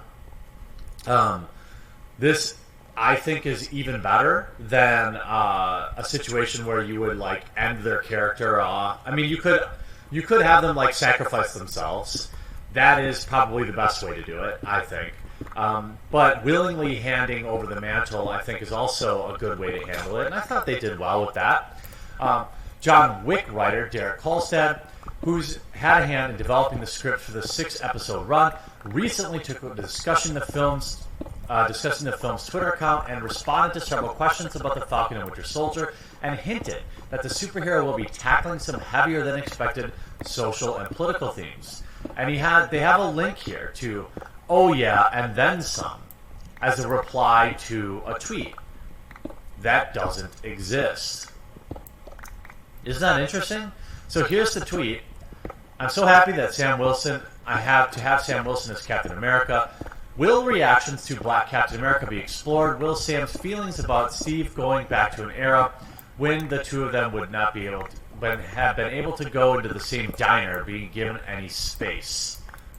First of all, thank you for bringing politics into my superhero movie. I appreciate that. But this article links a reply that he says, "Oh yeah, and then some." Doesn't exist. There's no reply to it. There's none. If I try to open it, it's just this tweet, which has no replies. Now, did he send the reply and then delete it? Perhaps. Marvel Studios aren't exactly known for dipping their toes in these type of waters, so it'll be interesting to see how the Falcon and the Winter Soldier is going to approach the idea of how people would react to a Black Captain America, and how far into it they'll get. Translation: we want to see bigoted people depicted on screen. That's what we want. We want to sow the seeds of division so we can talk about how bad things were 50 years ago when people were stupid about things like this. There have been rumors that the plot will involve the government refusing to acknowledge Sam Wilson as the new Cap, too, which potentially ties into the rumor, the recent casting of Wyatt Wilson as Super Soldier John Walker, and despite speculation, the entire series could potentially turn out to be a disaster. Well, of course it will be. It's on Disney+. It will be horrible. Thankfully, most people replying to this type of thread are pretty, pretty wise to it.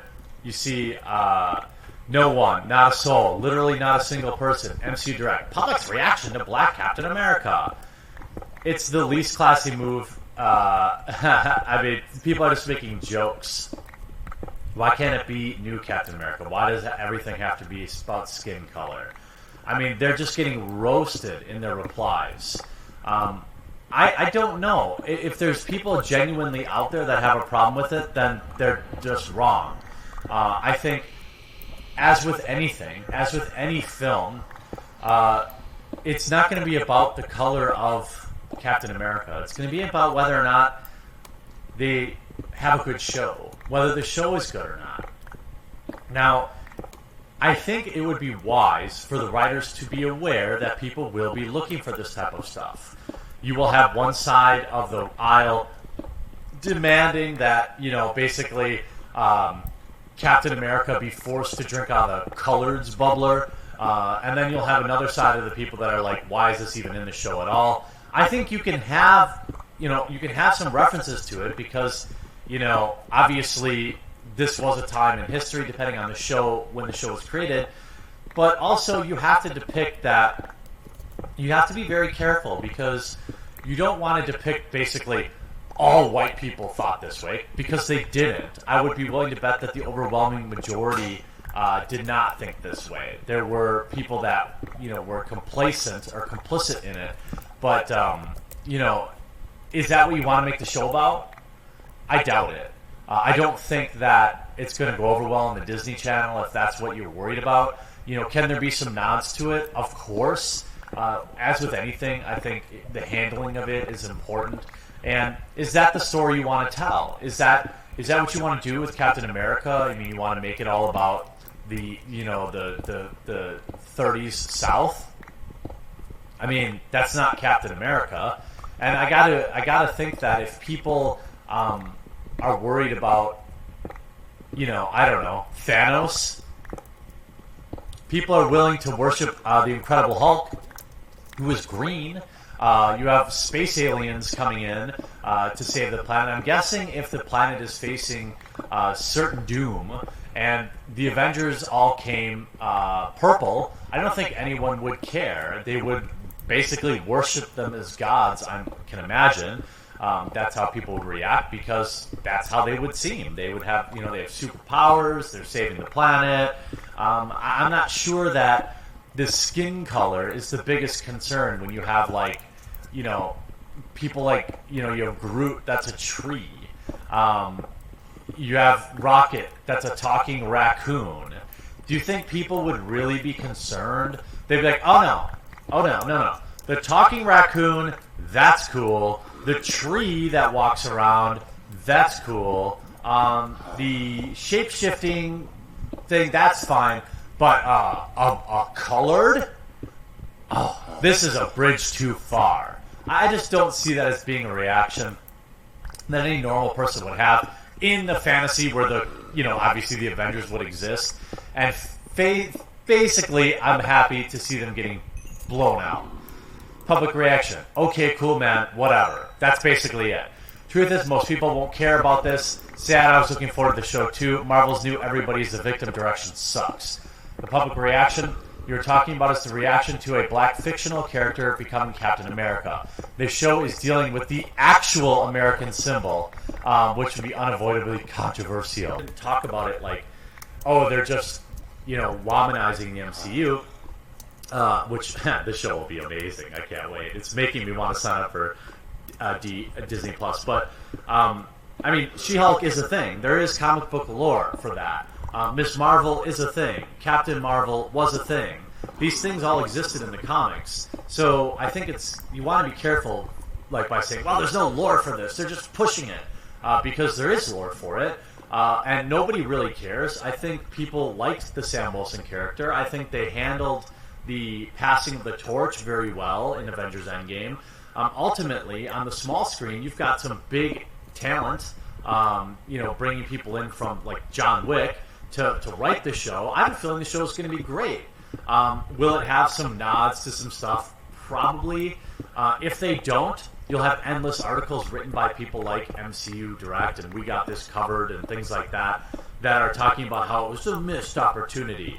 What'll happen is if the show's great and doesn't touch on these things, the reviews will say, oh, Disney and Marvel really missed the mark with this. 4 out of 10. But then the average review will be like 9 out of 10. This show's amazing. If the show's bad, they won't say anything. The show, it's likely to be good given the fact that they have the formula already. It's not like they have to discover anything on how to make a good Marvel movie. You have seemingly insurmountable odds, and you have a minor loss, and then you have a comeback win, and everybody's happy. That's basically every Marvel movie ever. So if they move that over to the small screen, people will be entertained.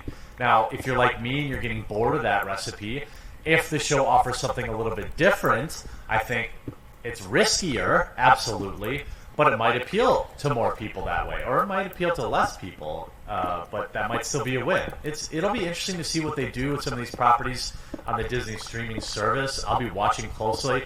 I literally can't wait a year for shows like She-Hulk and Miss Marvel to come out because they're going to be amazing, I'm sure of it.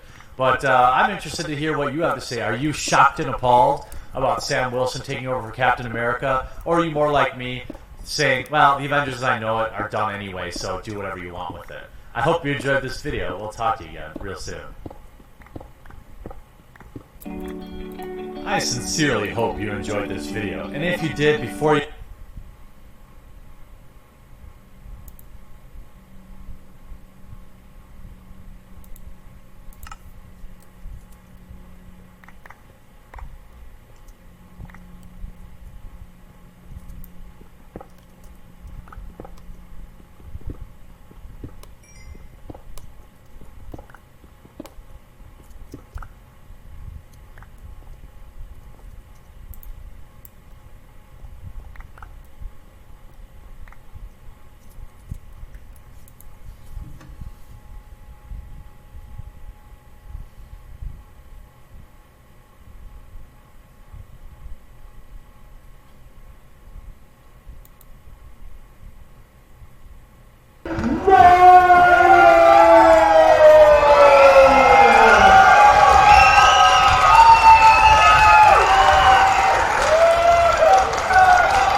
course, he's a really lovely guy. He's a really nice guy.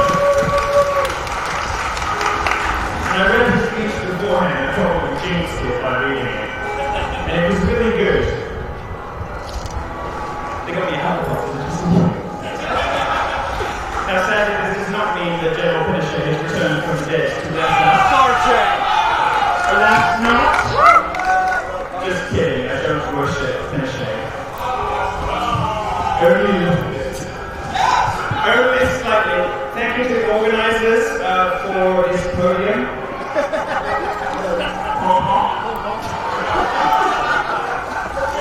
I didn't get my fluorescent beige M&Ms. But other than that, everything's doing fine. In case you don't know, I'm Milo Ignopolis. I'm the most lied about man in the world, the most censored man in the world, and also your personal pet faggot. Also, the ultimate has to be straight, and therefore the ultimate goes to sports now, and you need to sign for it. I'm just kidding. In no way did I rush out of pamphlet. No, it's good enough. I'm kidding. If you do need some help, probably you guys don't. But if you wanted, for instance, to buy a copy for your next encounter with protesters, they clearly do need some tips on how to be straight. I just saw a flyer, by the way, I'm going to read it to you. It says, this is going around the crowd out there. It says, sex with whites is white supremacy. Yes. White sex is right. Well, I don't know about you guys, but not Now, some of those rotund little lesbians with the bullhorns are getting very cross. And I'm not just talking about their faces. You're allowed to make jokes about gingers, fatties, and lesbians, okay? And the only three are still allowed. Shut up! Now, they sound a little hoarse after the first few minutes, so I did try from my float, the wonderful Trump Unity Bridge, to offer them some lozenges. But I didn't get any takers. It's alright. I'm happy to be able to take them. Thank you. You really are strong. Now, Gay TV Network, Logo.tv, which of course you've never heard of, asked if I'm really a heterosexual. And all this is just a stunt for the cameras. Well, let me tell you, that's some fucking method acting I've been doing over the last few decades. Hundreds upon thousands of incidents of method acting. I've been called many disgusting things in my life, but never heterosexual. I'm just kidding. I love straight people and I love straight pride. It is great to be straight. Thank you for having me. It's wonderful.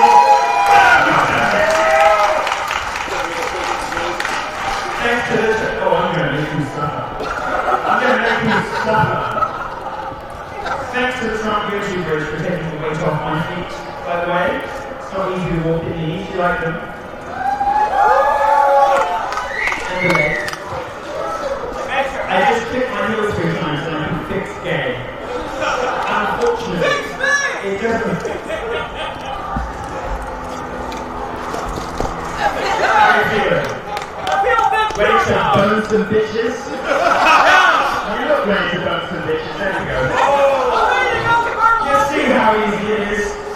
No, you have to take your weight off when you're wearing shoes like this. Beautiful but deadly, like an Alexandria Ocasio-Cortez. Now, thanks to the organisers who've done a great job under some very difficult circumstances. Thank you. I want you to know that I especially appreciated your dancing during the rap portion of the afternoon. That's cool. You do. I got a video of it sort of bouncing, and we're going to use it for the ad next year. It's just going to say straight pride. It is what it is.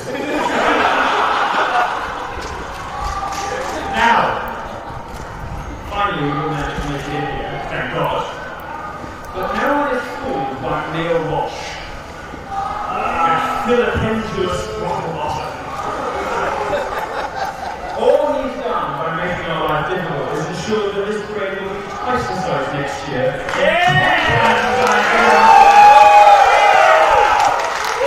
That will be your legacy. Because they're not going to remember you for anything else. It's the mayor who gave Boston the greatest and most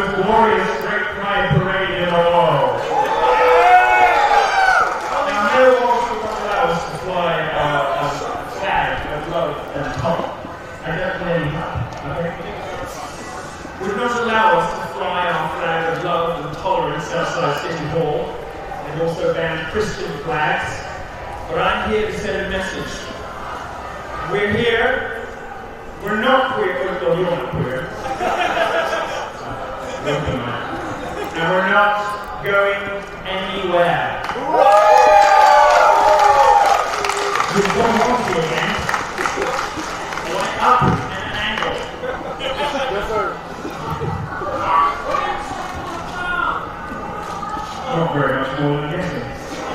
Now, the great Catholic writer G.K. Chesterton used to describe what he called the modern and morbid weaknesses of sacrificing the normal to the abnormal. And that's what's happening when a city mayor feels the need to condemn something as life-affirming and as wonderful as heterosexuality. So that's the point of all this, and it's why we're here, and why many more of these events are coming. Today is just the start. We have these guys to thank for the beginning of the franchise. Let's be real with them. Let's be proper Panther. License the flag, charge people for it. Because you need the money. You are the numerous, the most brutally oppressed minority in the Western world. Now you can all say you're here today, listening to some washed-up gay attention-seeker tone jokes, while your landlord texts you and says you've been evicted for being a Trump supporter. But you were here at the beginning of something special. So thank you. I'm not going to thank the city of Boston because they've been a fucking nightmare. But I will thank the boys in blue.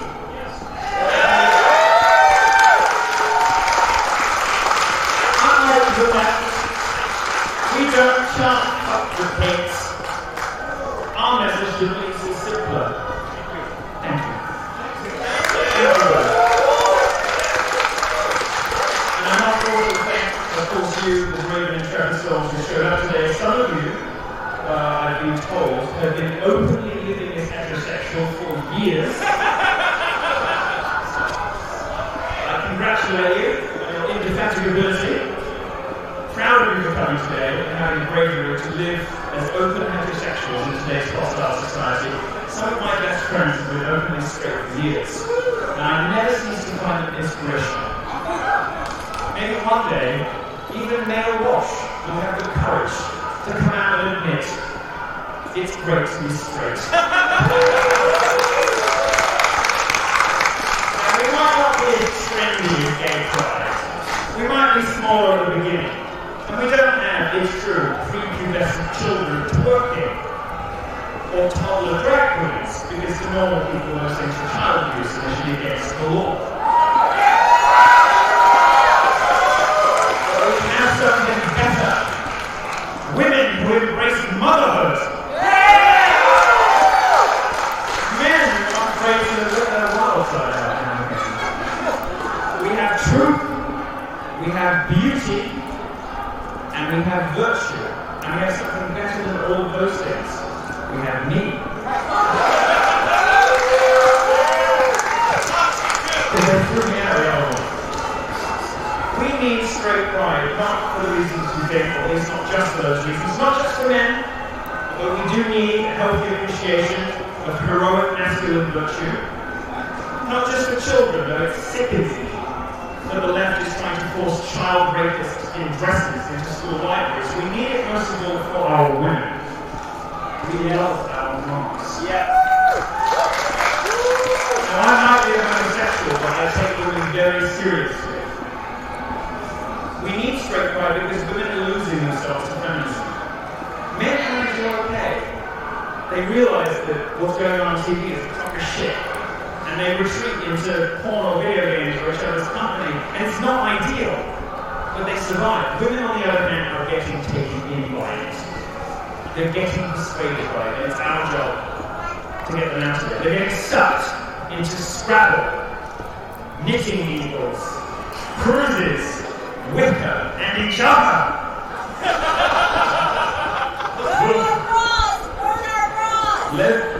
No, I'm not turning your bras. Burn your briefcases! Well, okay.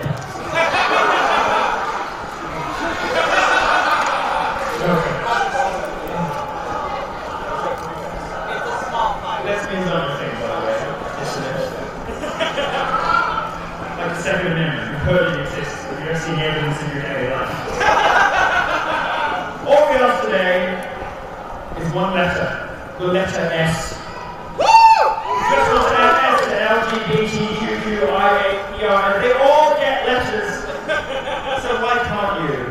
We know that the healthy, heroic, masculine virtues are the best. We know that the beauty and wonder of motherhood is the best. Even I know that. And we celebrate the holy sacrament of marriage. Overbearing men hating women and weak men produce society's two great sicknesses, gangs and gays. Gays are embarrassing. Just look at them. Gays are expensive. Did you know the federal government spends $35 billion a year on AIDS? Now, like Marianne Williamson, I've been intimately involved with the AIDS crisis.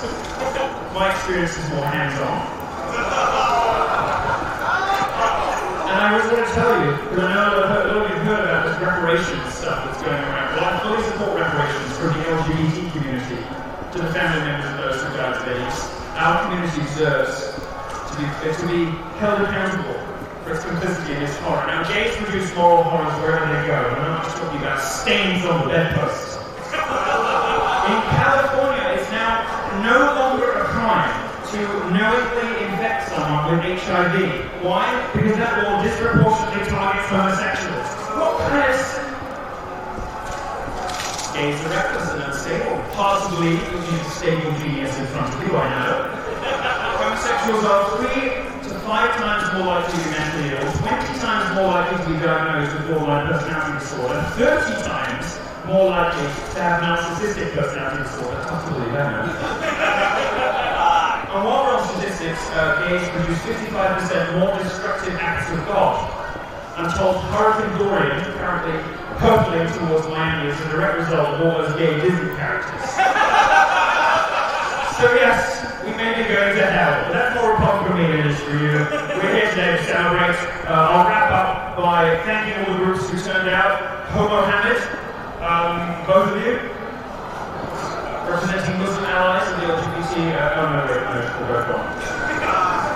You all risked a lot to be here. Not as much as me. I don't want to know what kind of hat hair is lurking underneath this thing. You will never find out. But we're here to draw attention to the hypocrisy and lunacy of the progressive left, and we've done it beautifully. Andrea Dworkin, the nasty old lesbian feminist who put a sign up in her office that says "Dead men don't rip." And that kind of bull-like lesbianism has morphed now into something unbelievably even worse, which is people who deny basic biological reality and who treat Christians and those who believe in traditional family values and the only two genders as some kind of criminal, and it is wrong. And this is the beginning of setting it right. So congratulations to the men I say embrace your toxic masculinity. Woo! Alexis, I hate to call a Frenchman, but Alexis de Tocqueville warns that democratic capitalist societies are going to have to work even harder to stress la différence between men and women than the aristocratic societies did. Otherwise, he said, you'll get weak men and disreputable women. Well, there they are. There has never been a society that has not been constructed on the backs of men and in the wombs of women. And it is a beautiful and glorious and wonderful thing. To the women here, I say thank you for the bra. But I don't want you to burn your bras. I want you to burn your briefcases. I want you to burn the shackles that are keeping you from being happy.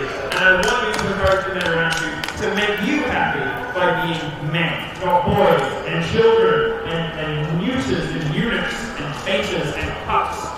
You know you want your men to be men. The men know all we have to do is unlock the cage by ignoring this insanity. Thank you very much for your time. Stop that.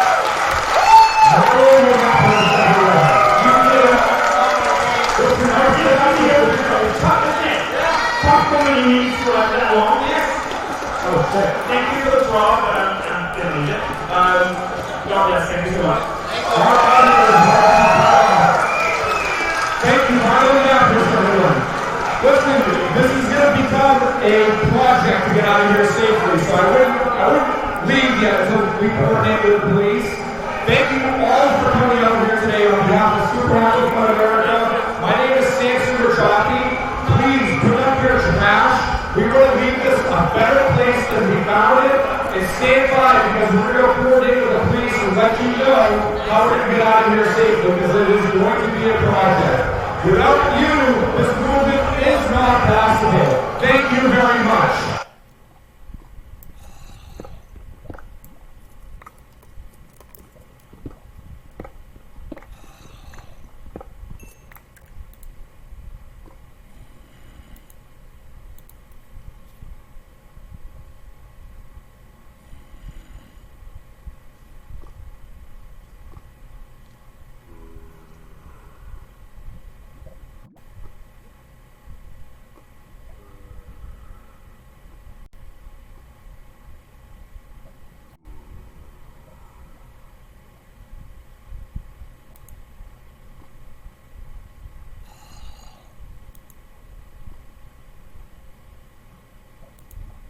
The United States policy of the war on drugs has not effectively reduced drug consumption.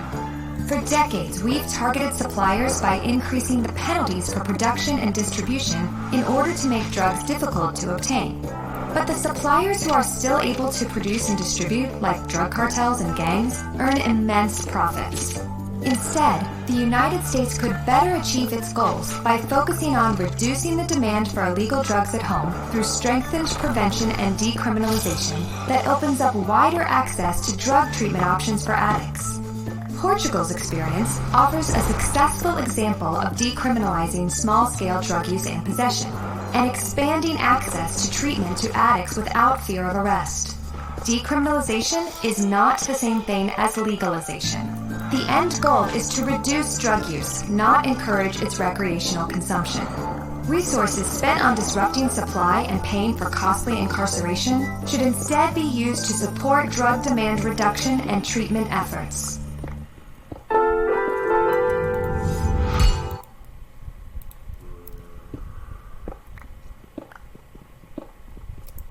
What is up, everyone? Welcome back to another video.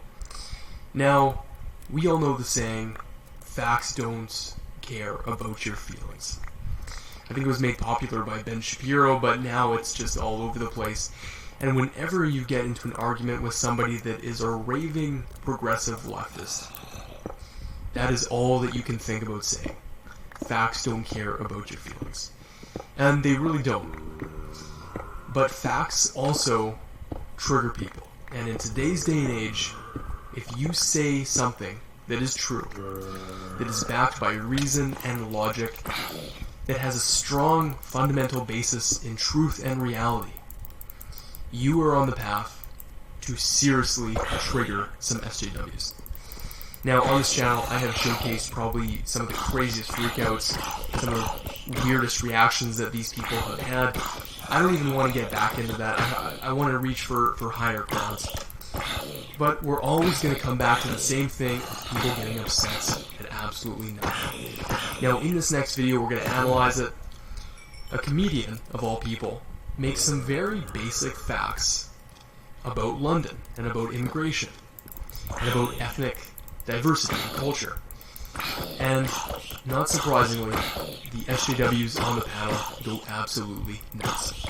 So without further ado, let's get straight into the video. What's your objection to it, Shola? When he said London is no longer English, people are reading into that he meant it's not white enough. The segment starts off by talking about the infamous John Cleese tweet that sent the SJW world into whirlwind after he released it. He said, quote, "Some years ago I opined that London was not really an English city anymore.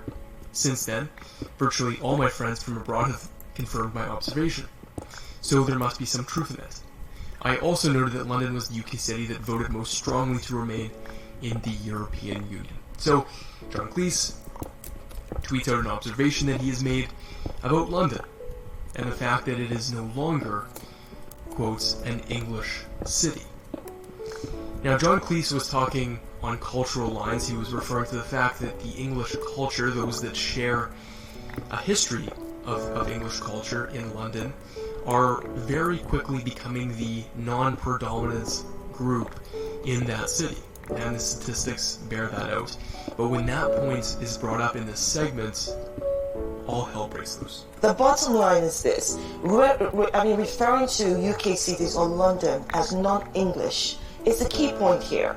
Britishness is not determined by the colour of our skin. Now, make note of the fact that one of the first things that these people jump to is the race card. And the reason they do that is very simply to make the debate about them. And they say, listen, I'm a black person, but I share English values, and for him to say that, that is racist. We have the racist word, as Mark Dice likes to call it.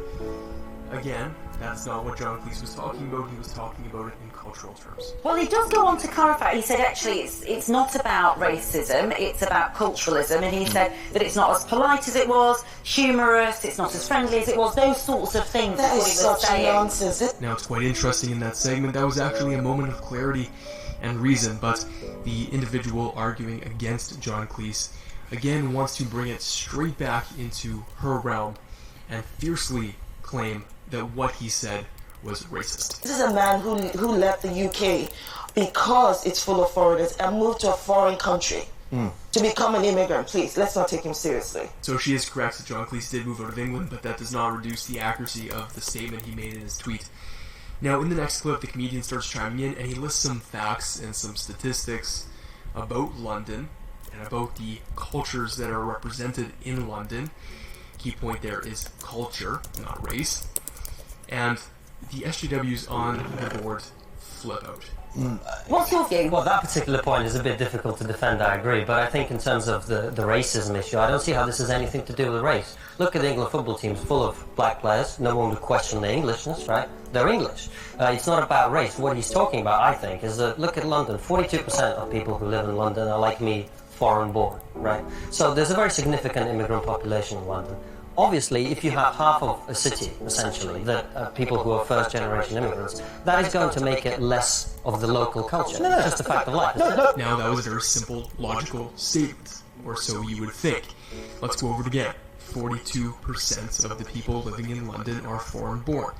That implies that those people that are foreign-born, not originating in England, brought with them a different culture when they came. 42% is as near as makes no difference. 50%. So half the population of London represents a different cultural background than the other half. So now we can kind of see where John Cleese's tweet is starting to make more sense. The fact of that is, and you're absolutely right, that the city has changed. That's fine, it's changed. But to say it's become less English is ridiculous. I think it's stupid. So let me give you an example. Well, no, it's not. Well, first of all, it's not. What I find so interesting about that last clip is that the host admits that the comedian was right. He admits that his point was factually correct. But then he snaps back almost immediately into frame and looking at the world through a certain lens. He wants to view John Cleese in a certain way. He wants to put John Cleese into the racist box.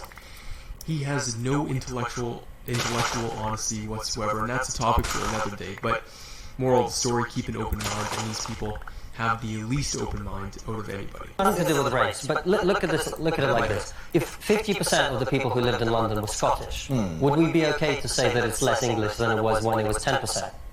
So he's got them there. He must have them there. Surely they have to admit that his point is now completely logical and that they are wrong. Not the case. Would that be okay? Well, no, answer the question. Would it be okay or not? Would it be okay? I'm trying to get my head around it. If 50% of the people who lived in London were Scottish, yes, would it be okay to say that London has become less English? Well, if they were Scottish, yeah. Right, so what's the difference? I think this host needs a lesson on partisan politics because he is so adamant in portraying a certain ideology that he is just stuck in this quagmire of going round and round in circles.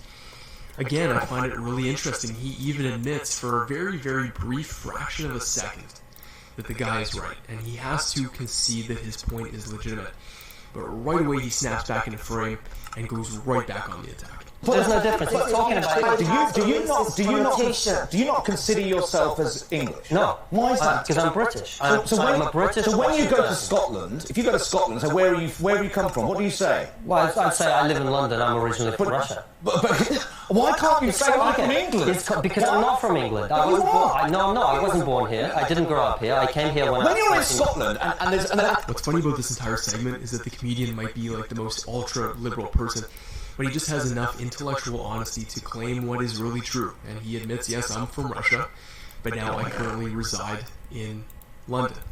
But these other people immediately jump down the throat saying, well, you have racist tendencies and you're portraying racist connotations. Anything that they don't agree with, anything that upsets them, that doesn't go along with their partisan politics, they freak out about. I mean, Jesus, I'm sick and tired of saying that, but that is so true. I'm not from England. I wasn't born here. I didn't grow up here. Are you from London? Again, the host is going completely in circles here, trying to put this comedian in a box that he doesn't fit in. After that clip, they start talking about John Cleese's other tweet that he made in relation to the first one. So he said, quote, "It might interest those people who seem to think my remarks about London are racist as opposed to culturalist to consider that what I like about spending time in Nevis. Nevis has excellent race relations, a very well-educated population, and no sign of political correctness." He makes the point that political correctness is ruining society. If this debate that we're watching right now isn't the perfect example of that, then I don't know what is. It is eroding people's ability to actually talk about frank subjects in an honest way. He's targeting the immigrants. Even with his explanation, he's targeting people. He's saying that you are not English. All of us have been here way longer before John. Of course, he's talking about English people. Here's a pop quiz. Voltaire's pop quiz on a Wednesday morning. What do I always tell you guys is my biggest pet peeve? For those that don't know, for those that are new to this channel, my biggest pet peeve of all is somebody sitting on a frickin' high horse telling me how to live my life. That is not okay to me. She just made the statement that John Cleese is talking about immigrants, that he's targeting immigrants, he's talking about this in a race-based way. She must be some crystal ball soothsayer. I'm amazed that she's able to look into somebody's mind and know exactly what they're talking about. Lady, get off your high horse. You're not the smartest person in the world. Don't try and put words into John Cleese's mouth. I'm sure it pisses him off just as much as it pisses me off. You could make it about people. You could make it about values. He's not talking about culture. He's talking about people. And that means it's got racist connotation. It's bigoted. Of course he did. Racist, sexist, bigoted, homophobic. All the buzzwords. I mean, you can't fit more buzzwords into one debate than this person has. I'm sick and tired of hearing this kind of stuff, guys. I mean, how long are we going to go down this path where anybody that has a different opinion than one of these SJWs is labeled something that they're not? The number of things and the number of words that these people would have for me, for you, people that watch my channel, people that watch even mainstream people like Joe Rogan. Like, they would call us the worst names in the book, but we're not like that. You know, we know what we are. We're not racists. We're not bigoted. We're not these things that they're trying to label us with. So I think anyways that's a good place to end this video and gives us something to think about. I don't know, at the end of the day, maybe we should just take the high road. At least that's what I try and do. Like I've said before, I try and be as intellectually honest as I can. There's no point stooping down to somebody else's level. It doesn't get you anywhere.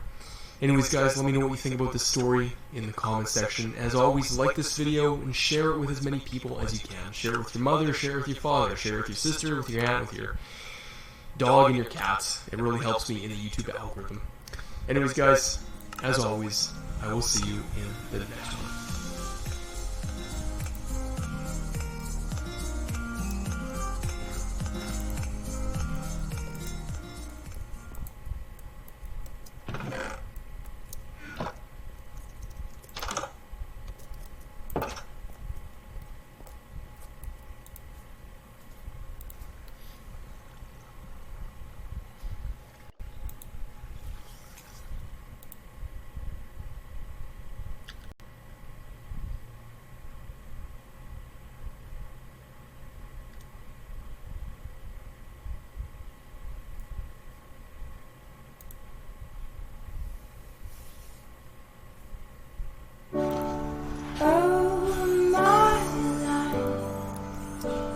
It's changing every day, in every possible way.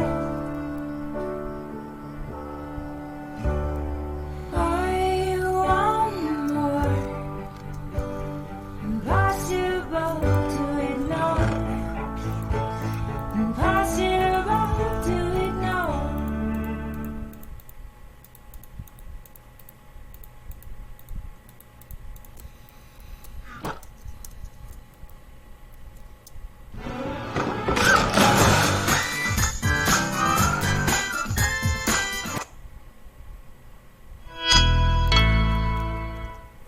up, geeks and gamers? It's Jeremy coming to you with another video, and today we are going to further discuss this fascinating story surrounding Dave Chappelle and Sticks and Stones, and the fact that there's so many critics out there that are completely out of their minds and out of touch with reality.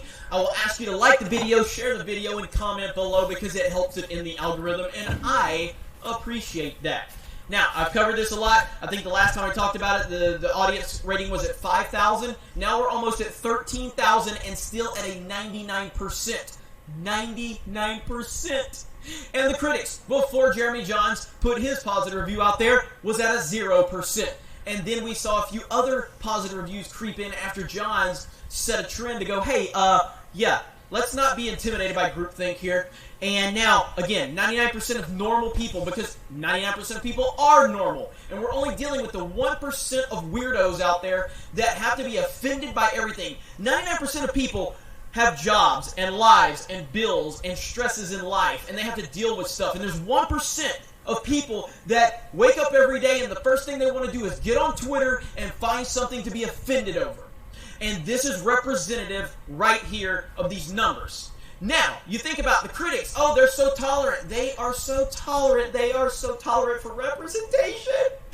No, they're not. They're tolerant for their type of representation. Their type of representation means if you are a non-white dude, you better say and do what we say you're supposed to say, or we will do away with you like they're doing with Dave Chappelle. Now, look at this. Look at this. Knock down the house. Who's on the front of Knock Down the House? Oh, good old AOC, the meme machine herself, the human gaff machine herself. A galvanizing glimpse behind the scenes of a pivotal election. Knock Down the House should prove engrossing for viewers of all political persuasions. 100% on Rotten Tomatoes from the critics, and a horrific 25% audience score. Wow! If that doesn't speak volumes right there. 100% from the critics and a 25% from the audience. Good old AOC. All the critics like it because AOC's in it. We gotta do Orange Man bad, don't we? Now, again, I've covered this topic so many times, it's almost getting exhausting, but at the same time, it's a lot of fun. It's a lot of fun to get a lot of views and make some money off of it because they hate capitalism and they hate when I say that I do this because I get money for it. Oh, it drives them crazy because they don't understand sarcasm. They don't understand that I just like poking at them. I do this because I love it. But when I make money, they get mad because they say, I'm monetizing it. Oh my God, he's monetizing it. Yes, I am monetizing it. Yes, I absolutely am, and I absolutely enjoy it. Capitalism is a great thing. Now, let's move on to the next point. Oh, respect minorities, but people are racist and sexist whenever they talk bad about movies like The Last Jedi, which is pushed solely for identity politics purposes. Yet here we have Shaft, an all-black film, black director, and guess what? It doesn't follow the NPC SJW talking points. Oh, well, guess what? The critics hated it and the fans love it. But you want to tell us everybody in America is racist that has an opinion. No, that's not how it works. But Dave Chappelle is breaking this down for us, and I'm so happy. It took somebody like Dave Chappelle to bring this stuff to light, and now I've seen a lot of people on Twitter. This was Clay Travis tweeted this out earlier. Check out the critic ratings and the fan ratings for AOC's election documentary versus Dave Chappelle's most recent comedy special. It's Twitter funhouse mirror of absurdity on full display. The woke cancel culture is totally made up by a handful of critics and far left wingers. And that's why I decided to go ahead and make this video, because of that tweet from Clay Travis. I'll go ahead and give him a retweet right now, because it's well said. He's 100% right. And if you want to follow me on Twitter, at DDayCobra, DDAYCOBRA. But yeah, wonderful seeing this. We're going to continue to monitor it. I'm going to continue to talk about it because people want to hear the truth. They don't want to hear someone that just wants to do the standard operating procedure. Oh, I already did a video on this topic. I can't do another one. I can do whatever I want. I can make as many videos on Dave Chappelle as I want. And I want to keep making them because the people like seeing it. The people like hearing about it. And when you get examples like this, which I've never heard of Knock Down the House, and the only reason I'm hearing about it now is because we're able to show the discrepancy between the critics, the far-left lunatics out there, and the normal people. And this puts it on display perfectly. Perfectly. And then we also want representation, unless the representation doesn't say what we want them to say, and then we're going to have to blast it. Like, what do some of the reviews say? It stinks to heaven. Oh my god, it stinks to heaven. This movie is ruin your childhood, man, right down to the hideous auto-tuned in-credit song. Oh my god. Oh, look, what did this Chris guy from NPR? This movie isn't smart enough to find any comic inspiration in the generation gap between Shaft Prime and Shaft Senior. So you're saying that the movie with an all-African-American cast and an African-American director is not smart? That sounds like some bigotry to me. How dare you? How dare you? I'm a little offended right now. I'm a little offended. The messages are bad and the movie is bad. It's plain and clear why the studio dumped this on Netflix internationally, says Matt Hudson. Look at Matt. I bet Matt respects Whammon. Good old Matt, respecting Whammon. This script feels like it's been in mothballs since the term metrosexual was still a big deal in the mid-2000s. What does it even mean? I really like this Matt guy. This message is bad, and the movie's bad. Ree. I bet Matt's always hashtag respect Whammon, hashtag me too, hashtag believe in victims. I bet that was Matt's approach on his social media wokeness.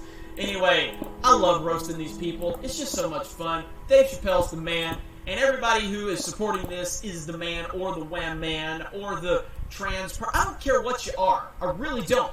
I only care about the content of your character. I don't care what your skin color is. I don't care who you sleep with. I don't care what you call yourself. It doesn't really matter to me. I just care about logic and common sense. And right now, we have a lot of logic and common sense in our culture. The problem is that the mainstream media wants to focus in on the 1% of the weirdos out there and treat them like they are something more than they're not. What they are losers and weirdos that should never be paid attention to, and until the mainstream media gets toppled, which they are in the process of being toppled, we're going to continue to have to act like these people are a bigger deal than they are, and they're not. Let me know your thoughts in the comments below. Have a great day. Thank you very much for checking out this video. We will talk to you later. Hey everyone, it's Jeremy from geeksandgamers.com, and if you're a fan of Geeks and Gamers, please go to our website, visit our merchandise store. We have t-shirts, hoodies, hats, beanies, tank tops, and in the very near future we're going to have many more products for you to choose from. So thank you for the support.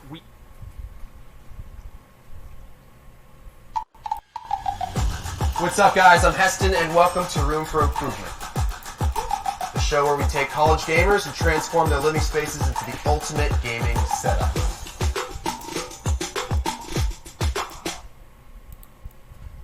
What's going on? Jeremy here from the Quartering, just back. Had to take the old man in for an MRI. They had to look at his ticker. Seems to be doing okay, though. I know I tweeted about that, and I wanted to give you that quick follow-up. There was an article that appeared, I think yesterday, on Wired.com, which is a website that I had forgotten existed, and a magazine that I've only ever seen at airports. Like, people leave it behind before they go on a plane. I don't know what their circulation rates are, but they were at one time some sort of relevant news source. And the other day, they wrote an article about video gamers. In fact, it actually came out today, a brand new article. And it's remarkably out of touch, one of the most maddening, incoherent, anti-male pieces I've ever read. It is one of the most ridiculous depiction of gamers, one of the most ridiculous depictions of male mental health that I've ever seen. And of course it's written by a woman, so I'm not sure if she knows what it's like to be a male and have mental health issues. That's pretty clear to me, unless she identifies as male, and apparently then she does. I don't know what the case is. But nonetheless, the article itself, the title tells you all you need to know. Gaming's hashtag, movement, and the tyranny of male fragility. After the passing of ZQ's alleged bad guy, the trolls have escalated their racket, raising the question of whose mental health society tries to protect. First of all, it's remarkably out of touch. There's a lot of points in this article that are just beyond absurd that, I'm going to be kind of spicy today. I know that I've had a few milquetoast takes lately, but I'm going to try to be very simple, plain, and clear. This article is, in full disclosure, written by Lori Penny, the person who tweeted out 4 days ago that ZQ is not responsible for Alex's decision. Women aren't responsible for protecting men from consequences of their actions. It's interesting she forgot the word alleged there. It was his decision to hurt her, allegedly, missed that part too, and his decision to hurt himself. That second part is true. Of course, that tweet didn't go over well. It was not, it did not exactly garner a ton of praise, which is surprising. But this is somebody, I assume a woman. I don't see any indications otherwise, but an author, a feminist, a nerd, extremely powerful, and has a Patreon. Also has 180,000 Twitter followers. That's strong. I have no idea who this person is, but they're far more relevant than I am on Twitter, which, congratulations, it's Twitter. Most people use it while on the toilet and to just stir things up. I don't see anything intellectual coming of Twitter, and I've basically never seen anything good come out of Twitter. If there is anything good, it's far, far, far outweighed by all the bad things. It is the home of the cancellation culture. This is also the same person that tweeted out today and then retweeted themselves. Here's a test for whether call-out culture is in good faith. A call-out is in good faith. Are you having fun? Is it humiliating the person and threatening their livelihood satisfying you? Does it make you feel good, worthy, and pure? If not, proceed with kindness and caution. If yes, stop it. Well, it's interesting because this is not in line with anything I've seen in call-out culture. Almost everything around call-out culture is designed, whether directly or indirectly, to publicly humiliate the person. The very fact that you're doing it in the public space tells you exactly what the person's intent is. Let me be very clear, Lori Penny, and anyone who would try to paint it otherwise. If your first inclination, whether it today or 10 years later, is to post about it on social media, your intentions are clear. They are to harm the other person. They are to get revenge. They are to humiliate. They are to cause their unpersoning, to do direct damage to their ability to gain employment, especially when you're talking about people in entertainment and the video game world, in particular the indie video game scene. The very act of posting this on social media admits it publicly. Okay? All call-out culture is rooted in selfishness in some way or another. Make no mistake about it, whether it is a man or a woman.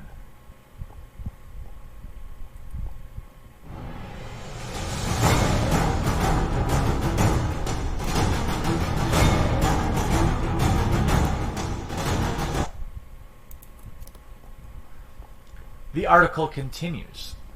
The video games industry is having their movement, and the backlash against it has been fast and brutal. I agree.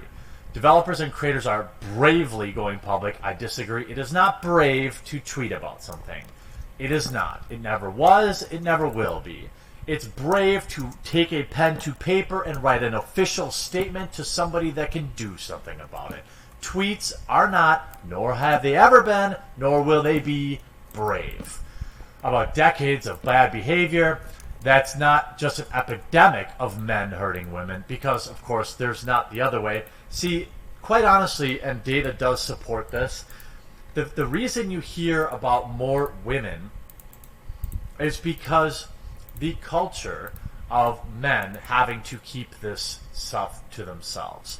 There is a culture among men that if you are somebody who's been in this particular situation, and believe me, even I have, when I was in high school and dating a woman that was not good, but there's the bro culture that keeps men from talking about this. Also, men just apparently handle their business and move on. But it doesn't mean that they aren't carrying the damage with them forever. It's just that women talking about it publicly are celebrated. There's innumerable examples of this in the video game community. When you, by your nature, call the fact that they publicly humiliate somebody as stunning and brave, that tells you what lens you're looking at this through. The response has been moral outrage. Not that there's an epidemic of men hurting women. There isn't. I would guess that statistics say it's about equal, because crummy people are crummy people regardless of what their gender is. Covering for each other has been tacitly tolerated within the industry, but that women have the gall to complain. Again, no. This is, Lori, I would love to talk to you about this, because either you're just not understanding other people's perspective, or you didn't ask. Because are there people that are bandwagoning on this because they don't like ZQ? Yes, of course. They're wrong, though. I prefer people bandwagon on this because they want to remove and end cancel culture. The fact of the matter is, there is nothing brave about sharing things on Twitter, and that's what people don't like. People don't like that the very first thing you ever did about it was publicly drag somebody. People don't like that your friends, ZQ, are continuing to do so. People don't like that his ex-business partner is continuing to do so online. None of these actions will ever change what he did. None of these actions will ever stop another person from doing it. These actions will only garner retweets, clout, and fake moral high ground. By now, women and other minority people know how much it costs to confront males. The developer ZQ, who's already faced... Oh, wait a minute. What exactly did it cost Alec? From what I can tell, ZQ's Patreon numbers increased. She gained thousands of verifiable new followers on Twitter, loads of sympathy in the public eye, and again, cash money. Alec is in the ground. So let's not talk about the costs, okay? It's remarkably insensitive and out of touch to even go down that line. We don't know. Certainly, by the way, ZQ is having something to deal with here. Some hard moment, because at one point she probably had feelings for this guy. She probably is bearing some guilt. I understand that, okay? But to act like world ends, ZQ most affected is ridiculous. By now, yes, the developer ZQ had already faced some of the most poisonous online trouble. Well, yeah, as somebody who has a history of being a liar, as somebody who has gone in front of Congress to talk about video game players and gamers and lied about them, yes, you can only keep spouting non-truths for so long. As far as I can tell, nobody was ever charged in anything with her, and yes, I agree that people do go too far, and there was some of that. There was certainly some of that. It goes both ways, though. Doesn't excuse it, but to act like it's one-sided is absurd and verifiably false. When she went public last week about the extensive problems she had at the hands of her former partner, again, allegations. Quinn uses these pronouns, fine, whatever. Others include Albertine Watson, who came forward about him, like Quinn and like many others, yes, people need somebody to come forward first. Okay. Now, his colleagues in the Popular Game Night in the Woods were quick to cut ties with him. Enough of the things were extremely plausible, and were just about all of it we've corroborated with other sources, wrote Scott Benson, Stunning and Brave, on his Kickstarter page. Got to maintain that money. I'm not going to list those out here. This isn't a trial, and we don't owe the internet a comprehensive account of why so many people who've known Alec for years have looked at these things and believed them. Well, here's an example why you might. Okay, I'm just reasoning with you here. You aren't a reasonable person. You have made his passing all about you. You've done so with a 1,000,000-word post on Medium about how you were, of course, the victim in all this. But people do wonder why you believe them.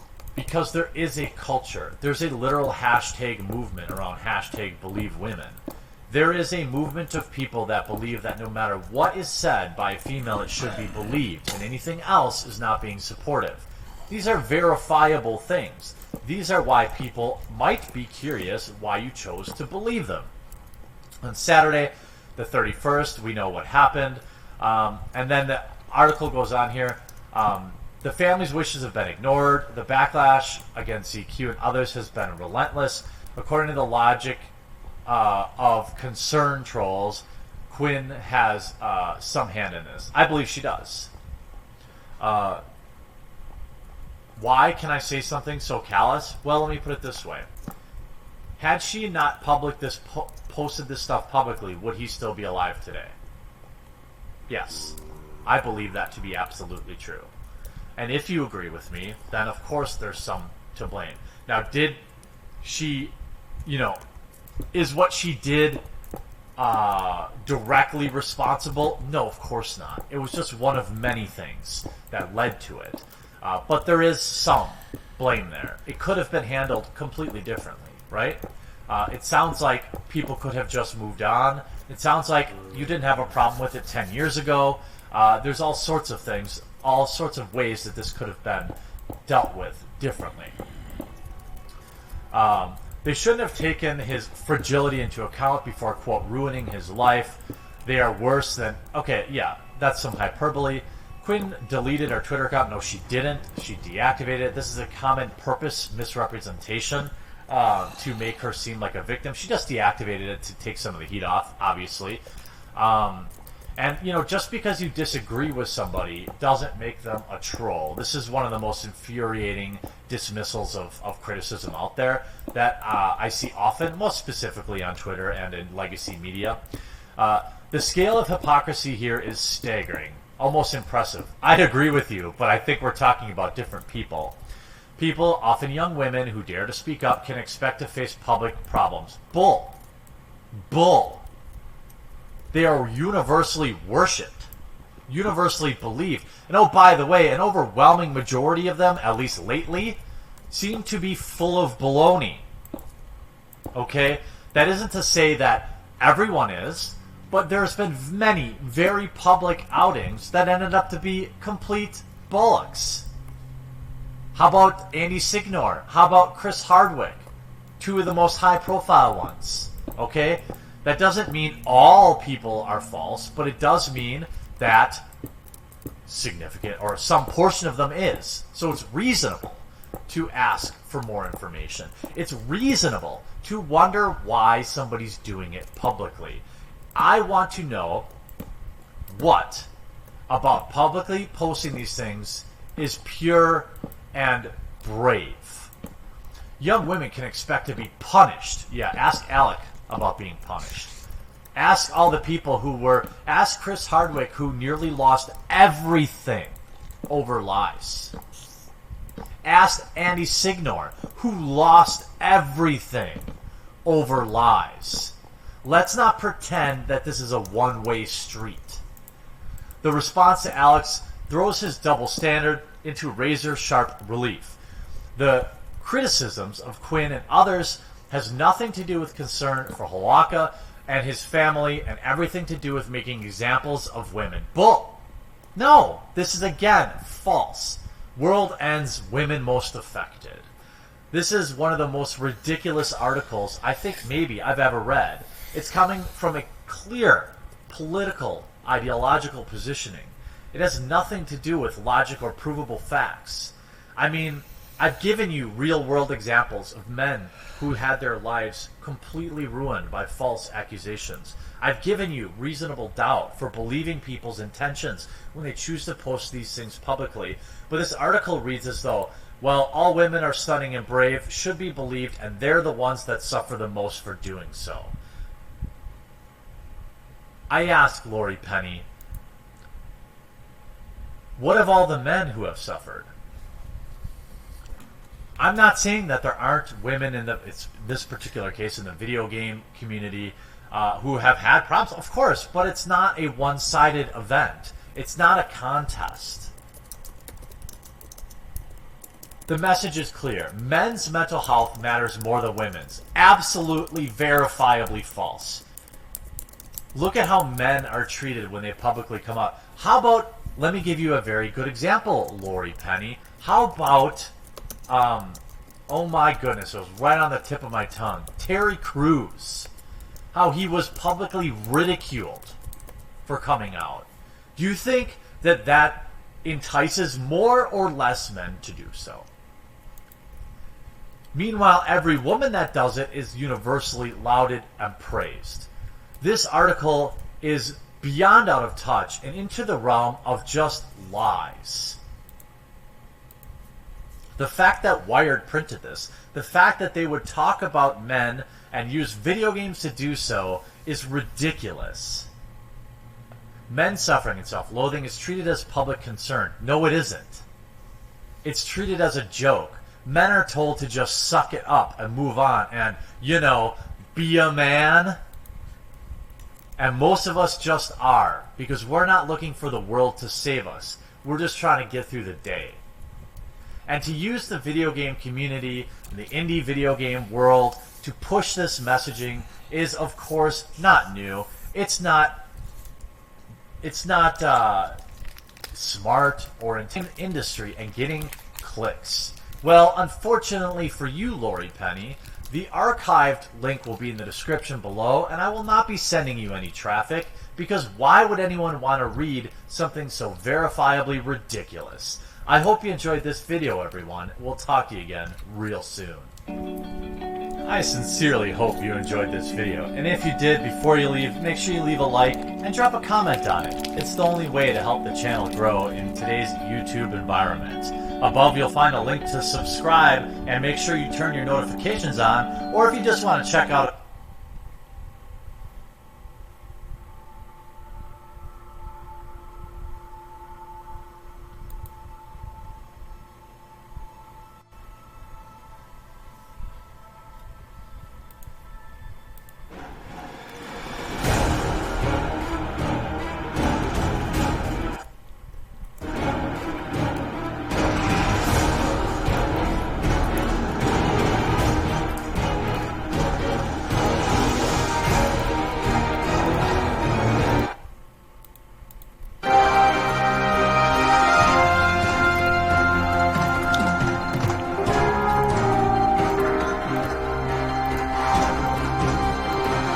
What is up, Trouble Alert Nation? I'm your host, Keller Keemstar. Let's get right into the news! Oh my god! The hackers are back! We're talking about Lizard Squad, the guys that ruined Christmas back in 2014. They shut down Xbox, they shut down PlayStation. But before we get into that story, first, we need to talk about this YouTube boxing. As you all know, it's been announced on November 9th, KSI and Logan Paul, round 2, go at it again in the Staples Center. And this time there's no headgear. This is a pro fight. Both KSI and Logan Paul became professional boxers. But we were all looking at the undercard. What YouTubers would be fighting on the undercard? And the guy that's organizing all this says none. Roll it. On the undercard, we want World Championship Boxing.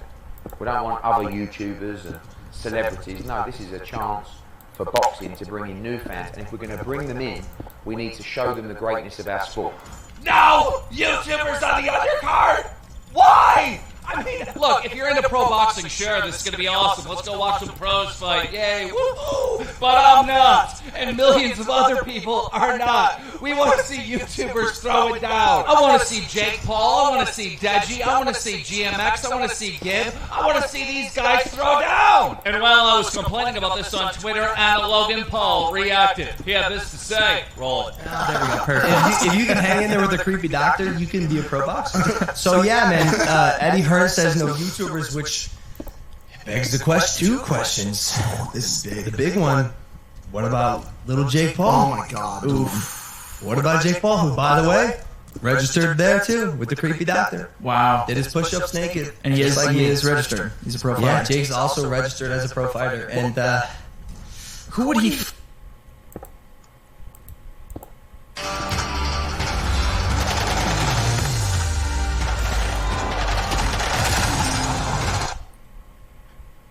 Fight Fuzi? I think I want to fight Fuzi. Yeah. So yeah. But then here's the thing. Fuzi has to also register as a pro fighter, and he's not held one amateur fight. Does that matter, or does he just have to do naked push-ups in front of the doctor? Like, what's What? Whoa! Jake Paul versus Fuzi 2 as pros on the undercard. Fuzi responded on Twitter by saying this: if I need to turn into a pro to fight Jake, then that's what I'll do. Let's get through September 29th first. Obviously talking about his first fight with Slim. But if Jake Paul is going to fight Fuzi, then what happens with Dennis Dillon or Dylan Dylan Dennis is still mocking Jake Paul as he posted this meme of Family Guy, where obviously he's dressed up fighting the little Jake Paul Stewie. Team 1.5. Also, in the news, a name I haven't said in a while, Rice Gum is back with a brand new video, and he is taking aim at Morgs. That's right, Rice Gum uploaded a video titled The Worst Family on YouTube, Morgs Reaction, where he just goes through and rips Morgs and his family a new one. However, it seems that Rice Gum wasn't really being too authentic because Morgs exposed him. Morgs posted this on Twitter showing that Rice Gum DM'd him saying, "Good stuff, man. Let's make a funny vid." Back in news, PewDiePie hit over 100 million subscribers, and this forced YouTube to make a new 100 million play button, and well, they did, and what the F, YouTube, what the F? They posted on Twitter saying the 100 million subscriber record has been surpassed, and that means that we have to create a new award. Introducing the Red Diamond Creator Award, named after one of the rarest colors of diamond. T-Series and PewDiePie, check them out. And ladies and gentlemen, here's the award. Roll it.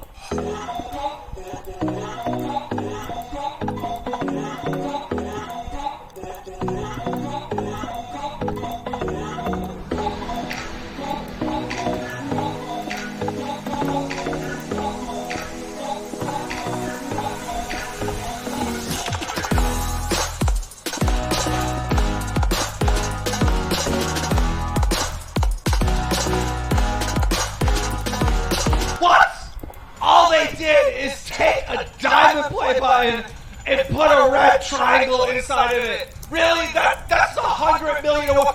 YouTube, okay? If I get 100 million subscribers, I'm just gonna get that. That's it. Like, I mean, I'm sorry, but it just seems like y'all really, really lazy, okay? It just doesn't seem right. Oh yeah, we changed the triangle to red. There you go. Ba-da-ba-ba-ba. I hate it. Also in the news, Minecraft is under attack. There's a troll out there that is flagging every single Minecraft video known to man with a false copyright claim, and I'm going to explain to you how he's doing it. It all started when this Minecraft YouTuber tweeted out, "Hey Mojang, this guy uploaded a Minecraft main theme to CD Baby, and is now copyright claiming the Minecraft videos around the world." That's right, you know that intro music, like when you're on Minecraft, and it's like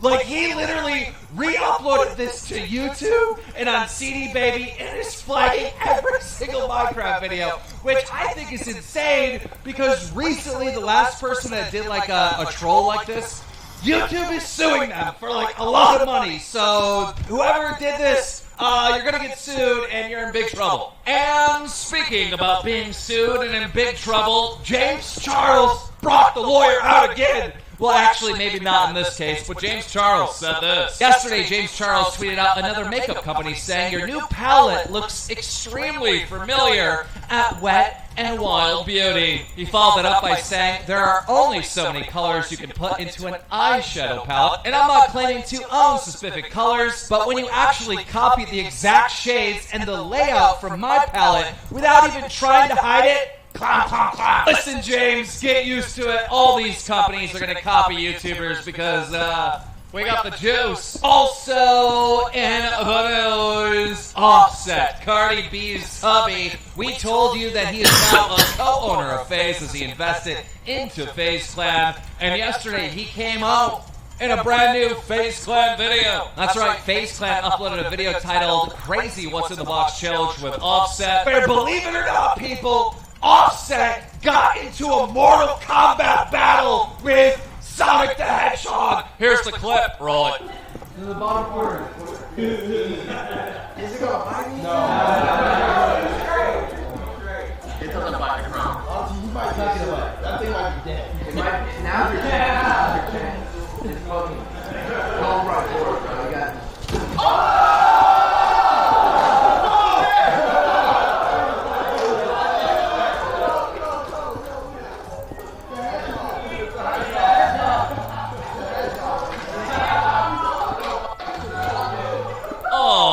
Sonic is so cute. Also, in the news, hackers!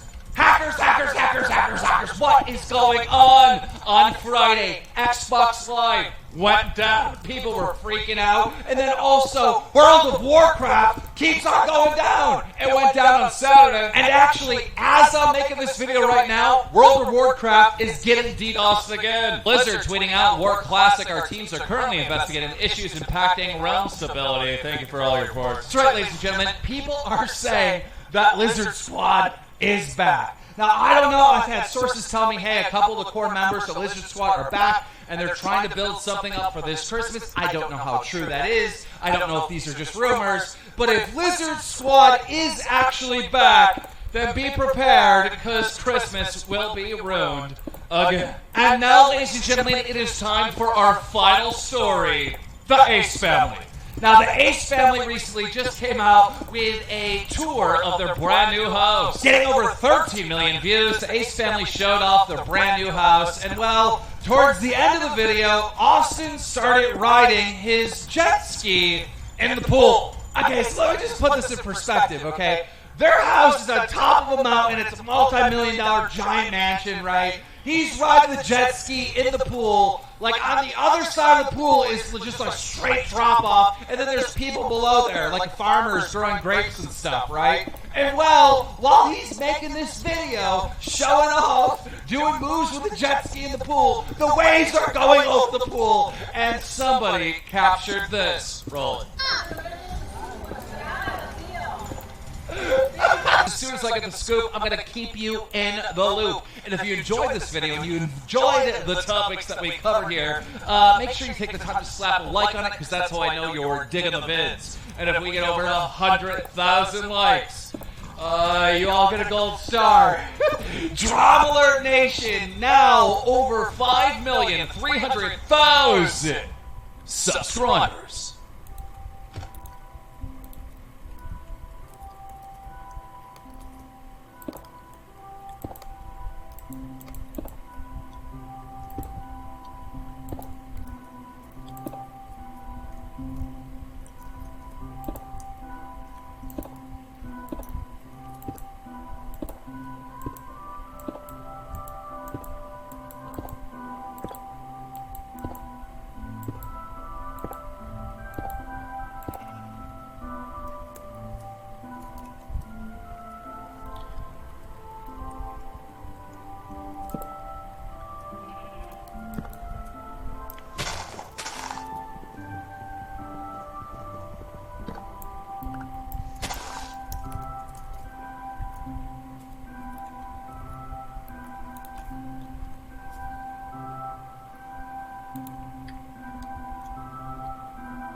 Hi guys, welcome back to my channel. This is my 6th attempt at doing this video, so I think being out of the loop for so long has put me in a bit of a spot. The video till the end of last month, by which point I was kind of out of action for a little bit. Then I got really sick about a week or 2 ago. I actually got a kidney infection and I was down for about, I can't remember how long. I was down for a while, I couldn't get up, I couldn't stand up, I couldn't even look after myself. And then once that had cleared up, which was only about 10 days ago, no. Once that cleared up, my phone broke. It just didn't work. It turned on, but it was stuck in a boot loop, so I did everything that I could do from home. And finally admitted defeat, took it back into the shop. The shop that I wanted to fix it couldn't because I'd got it from somewhere else. So I had to go back to the place that I bought it from, but luckily they were quite helpful. But it's expected that that will come back at the end of the month, which means I'm less active on Twitter. Instagram and Twitter are kind of... So today is the 20th November. Tomorrow on the 21st and the next day on the 22nd I will be in Brighton.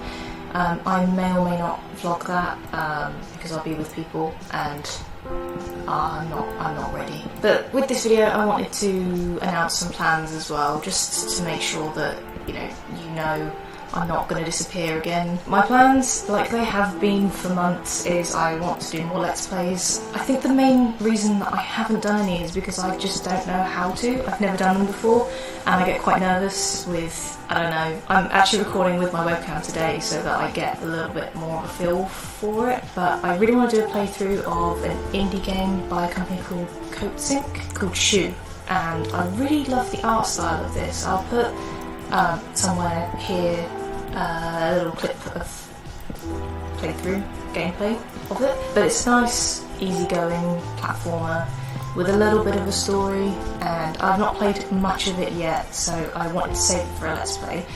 So I would like to play through that. I recently got Fallout 4, so I kind of want to do some stuff on that once I learn the ropes of it, because I've never actually played a Fallout game before. I've watched other people play, but I've never actually played it myself. So that will be fun. I've been raving about another indie game called The Adventure Pals, and I actually have stickers on everything for it, but only the demo is released at the moment, so I would like to do a small playthrough of that. I said on my Twitter that I was going to do a couple of get to know me videos, so like Q&As and fact videos and stuff. I get so many questions that are very obscure, so I feel like those kind of things might inform some people. I have collected questions from when I said I was going to collect things for a Q&A, so I will get to work on that as soon as I get back from Brighton. I want to do more cooking videos. I am in the process of redoing my kitchen at the moment, so I'm not going to do any for now. I don't know if that would even interest anyone to watch me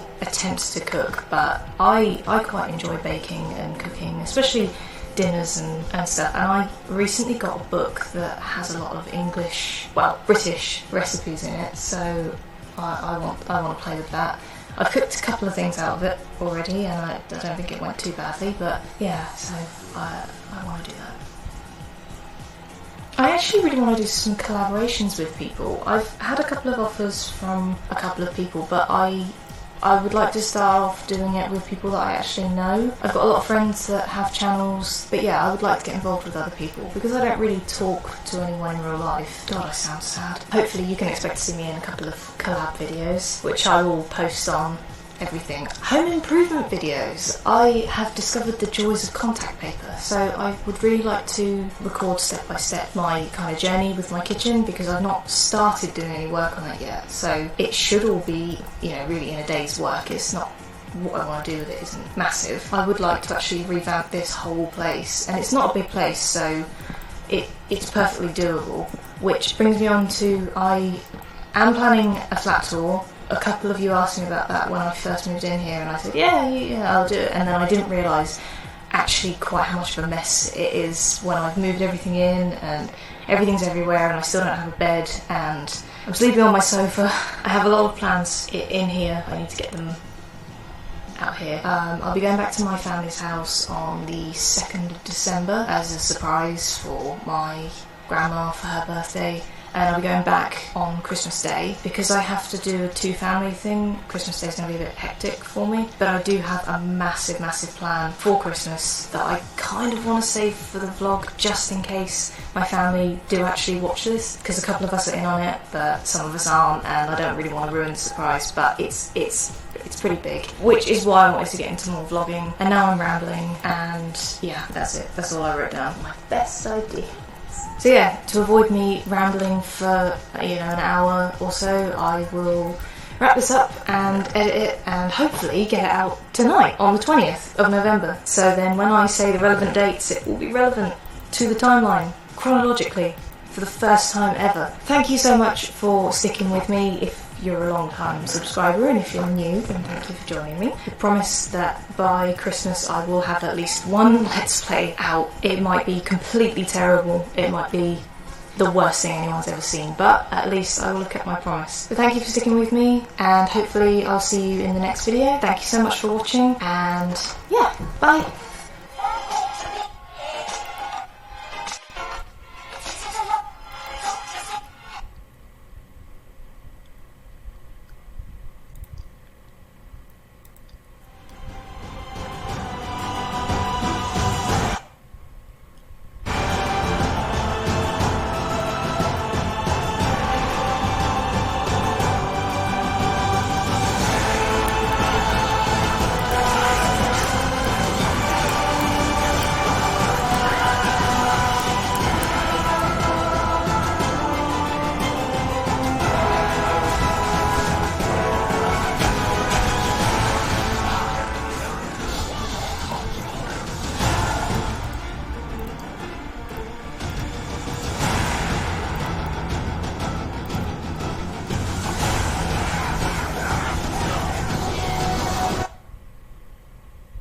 You see this thing on the wall, and it that's where the produce is. Yeah, it makes me go, I wonder where in the world this is.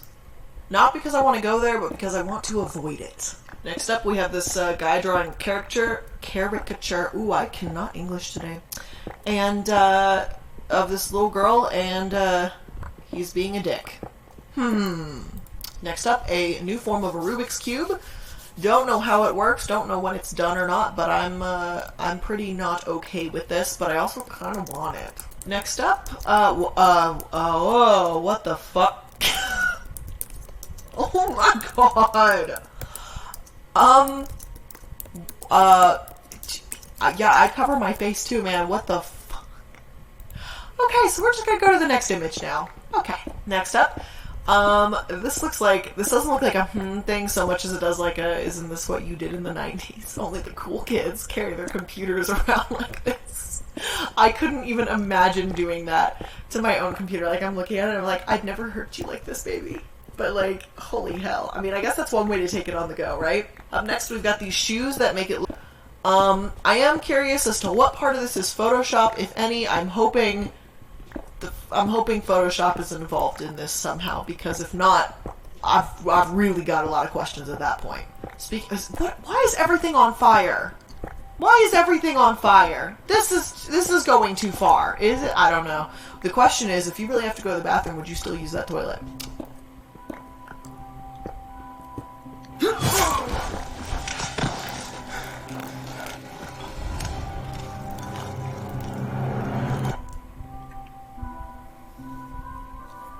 That's the real question. I probably would. Up next, we have this. Oh, ugh. Well, I hope that's fake. Why would I be surprised if that's not fake? That's one hell of a kickstand for your bike, though. I mean, technically, I guess it's doing its job, and it's, the bike's not falling over, so it is, technically, it's working, but, also right here looks like, this is a new type of wheel for cars. I'm not sure about how effective that is, because it looks like it's a waste of pizza.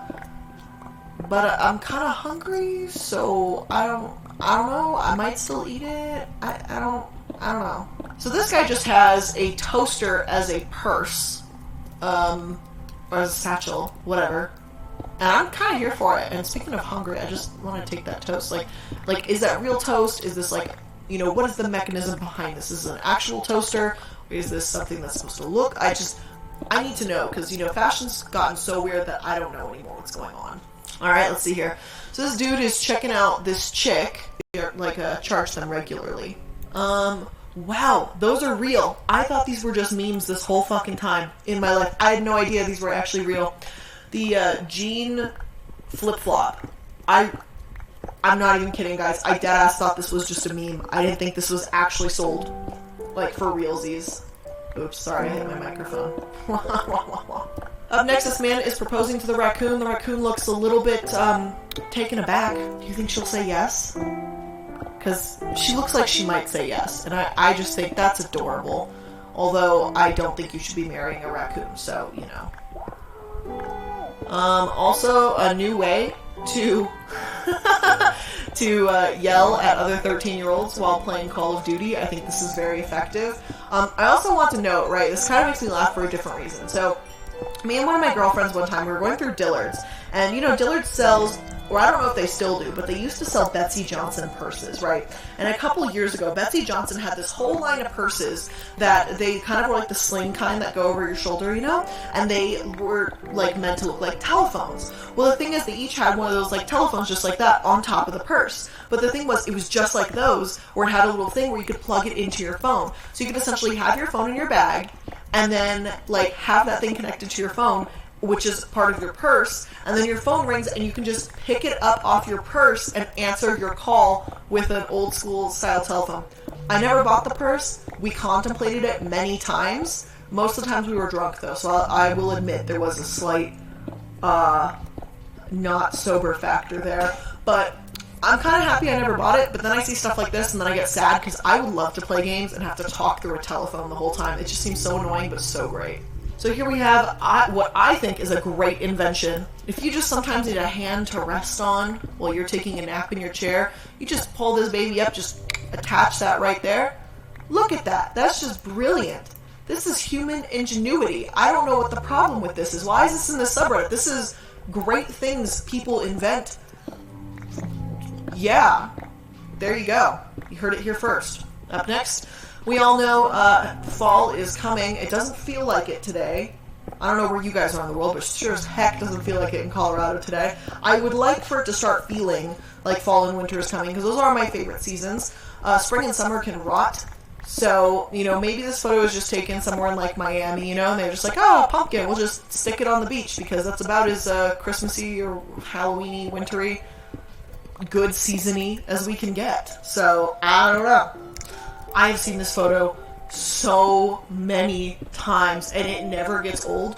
But in all honesty, I'm a little afraid. That's fucking cool, but it's also scary, okay? The idea, like, because in theory, right, it'd be so cool to have an octopus as a pet, because they're so fun. They're like, you know, little cute guys, whatever. And then I would just fear, in the middle of the fucking night, the thing would somehow get out of its little cage, or whatever the fuck you put him in. Tank. I knew that. I swear to God I knew that. And it'll kill you in the middle of the night. That's some scary shit. So the question is this man about to be killed? Because, I don't know. I need more answers. I'm very scared for this man, though. That's what I'll say. Like, it looks like he's on his last leg. I'm sorry, that was bad.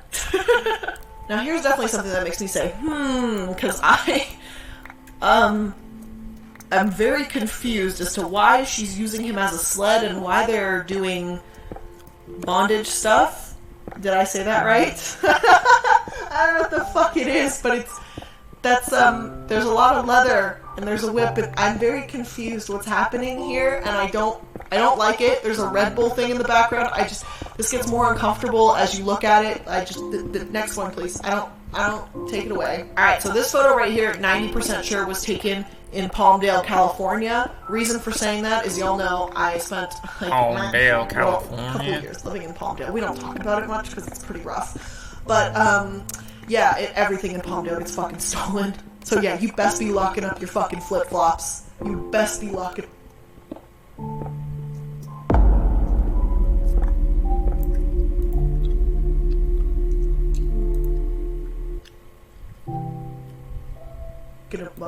Oh, that's not uncomfortable at all. No. And honestly though, if you went to some high-end restaurant, you know, and they serve you some of the like deconstructed foods, and they just deconstruct it to a point where you're just like, what is this, a fucking IKEA furniture of entrees? Like, I don't want to put this shit back together. Like, I want this done. This looks like that, except they just wanted to make the world hurt a little bit with this image. And honestly, you know, it worked. I'm hurting. Also, oh no, Colgate, please don't do this. I don't, how do I, like, unsee this image? I would like to unsee this image. I don't like it anymore. Let's go to the next one. Oh, look at that good time. Okay, I really am. I swear to fucking God I am. This ain't doing it for me, sis. I don't. Leave the avocado alone. What has it done to you? Why does it need to be silenced like this? This is just... Please stop. And finally, we have a duck that just went way too fucking fast. I have no questions here. This doesn't make me say, I accept this as fact after everything else I've seen, especially the Hello Kitty thing, which really is kind of creeping me out, not gonna lie. But anyways, guys, that's where we're going to end today's video. If you guys enjoyed it, make sure to hit that like button. If you guys are new to the channel, make sure to hit that subscribe button. And if you guys want even more content from me, you can pop open that description box. You're going to find links to my second channel, Twitch, all of my social media, subreddit, Discord server, merch shop, you name it. Links for literally everything will be down below. So again, guys, thanks so much for making it through another video. My mind is kind of cursed and I need some bleach, but I love you, and I'll see you guys in the next one. Bye!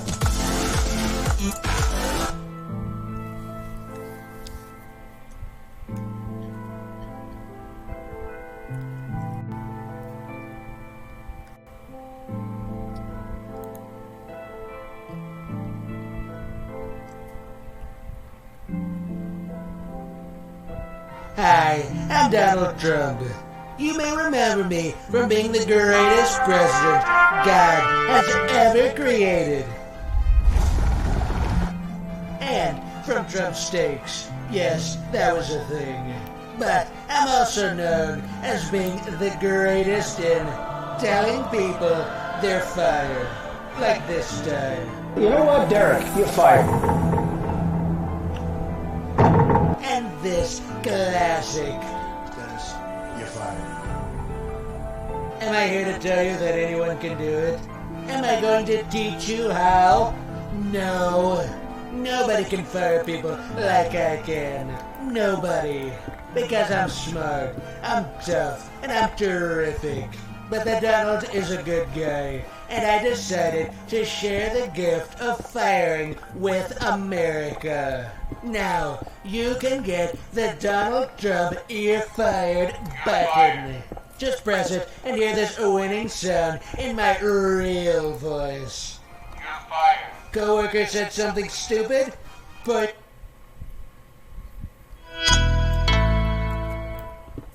What's up, geeks and gamers? It's Jeremy coming to you with another video, and today, Data Racer. What would I do without Data Racer?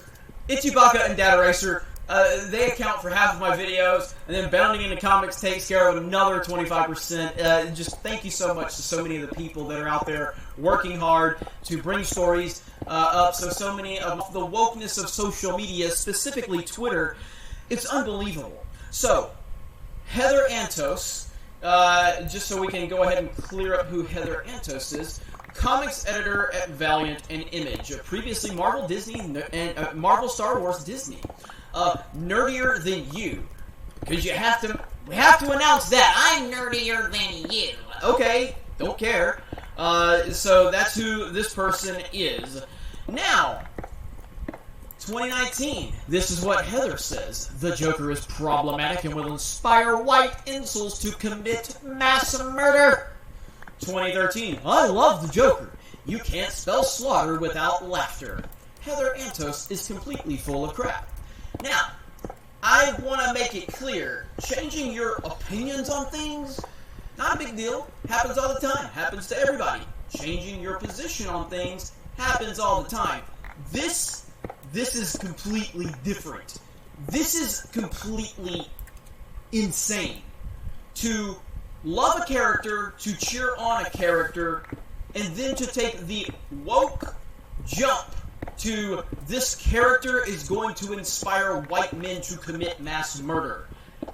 you don't believe this. Nobody actually believes these things.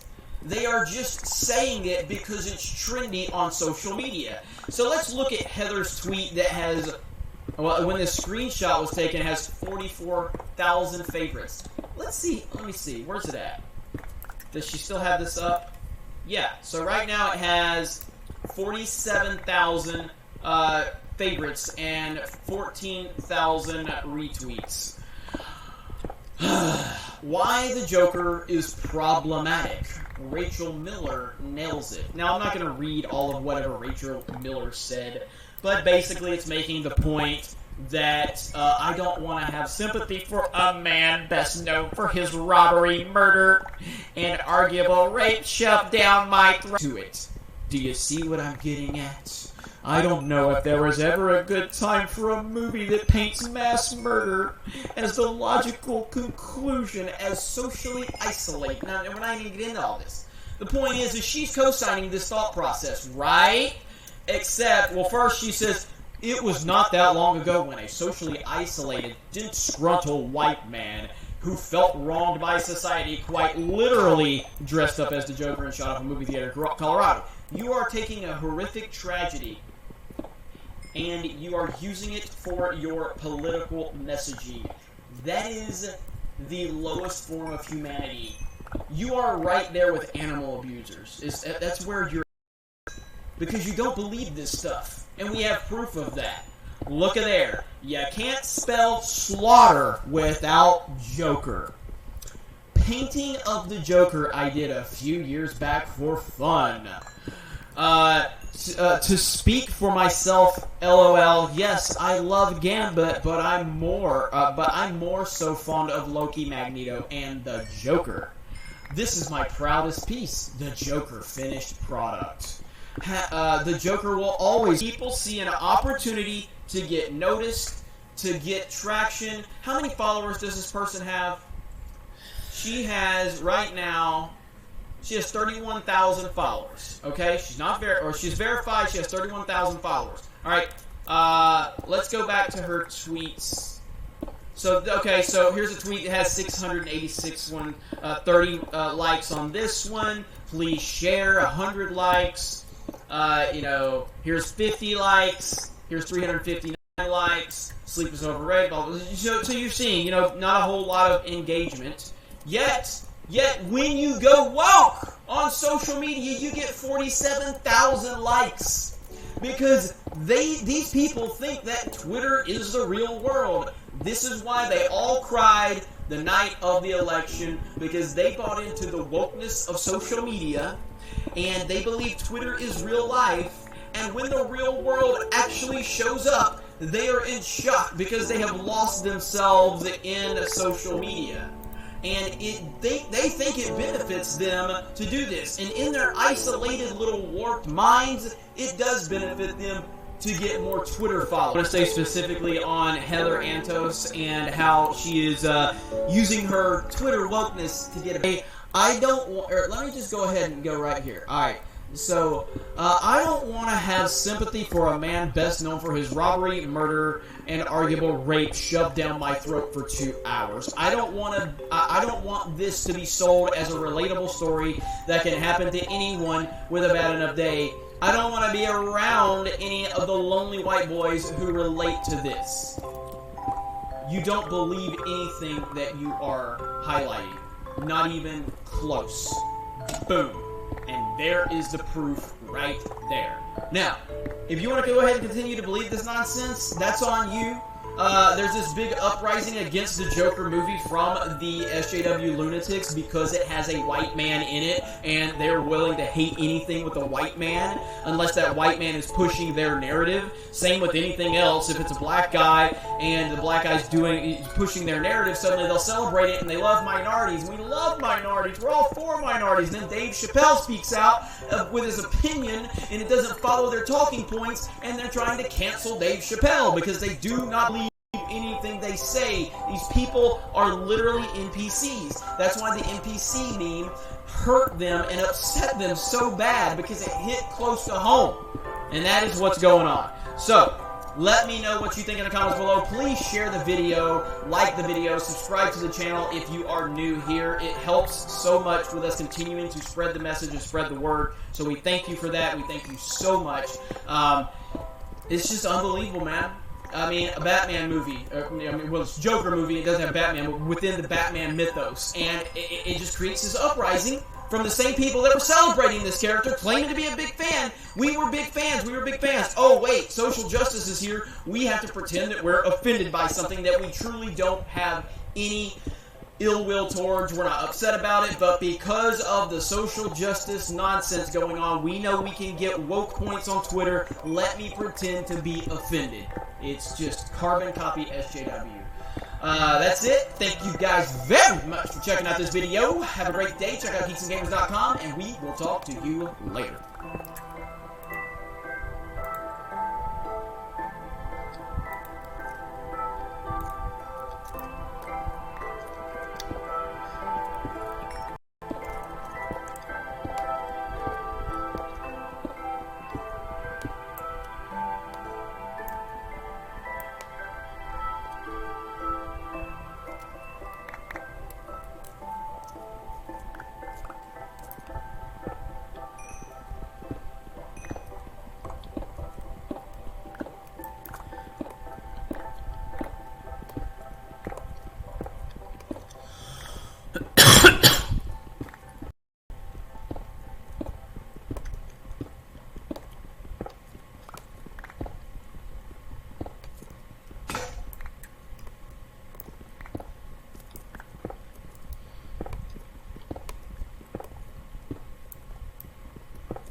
crank her out.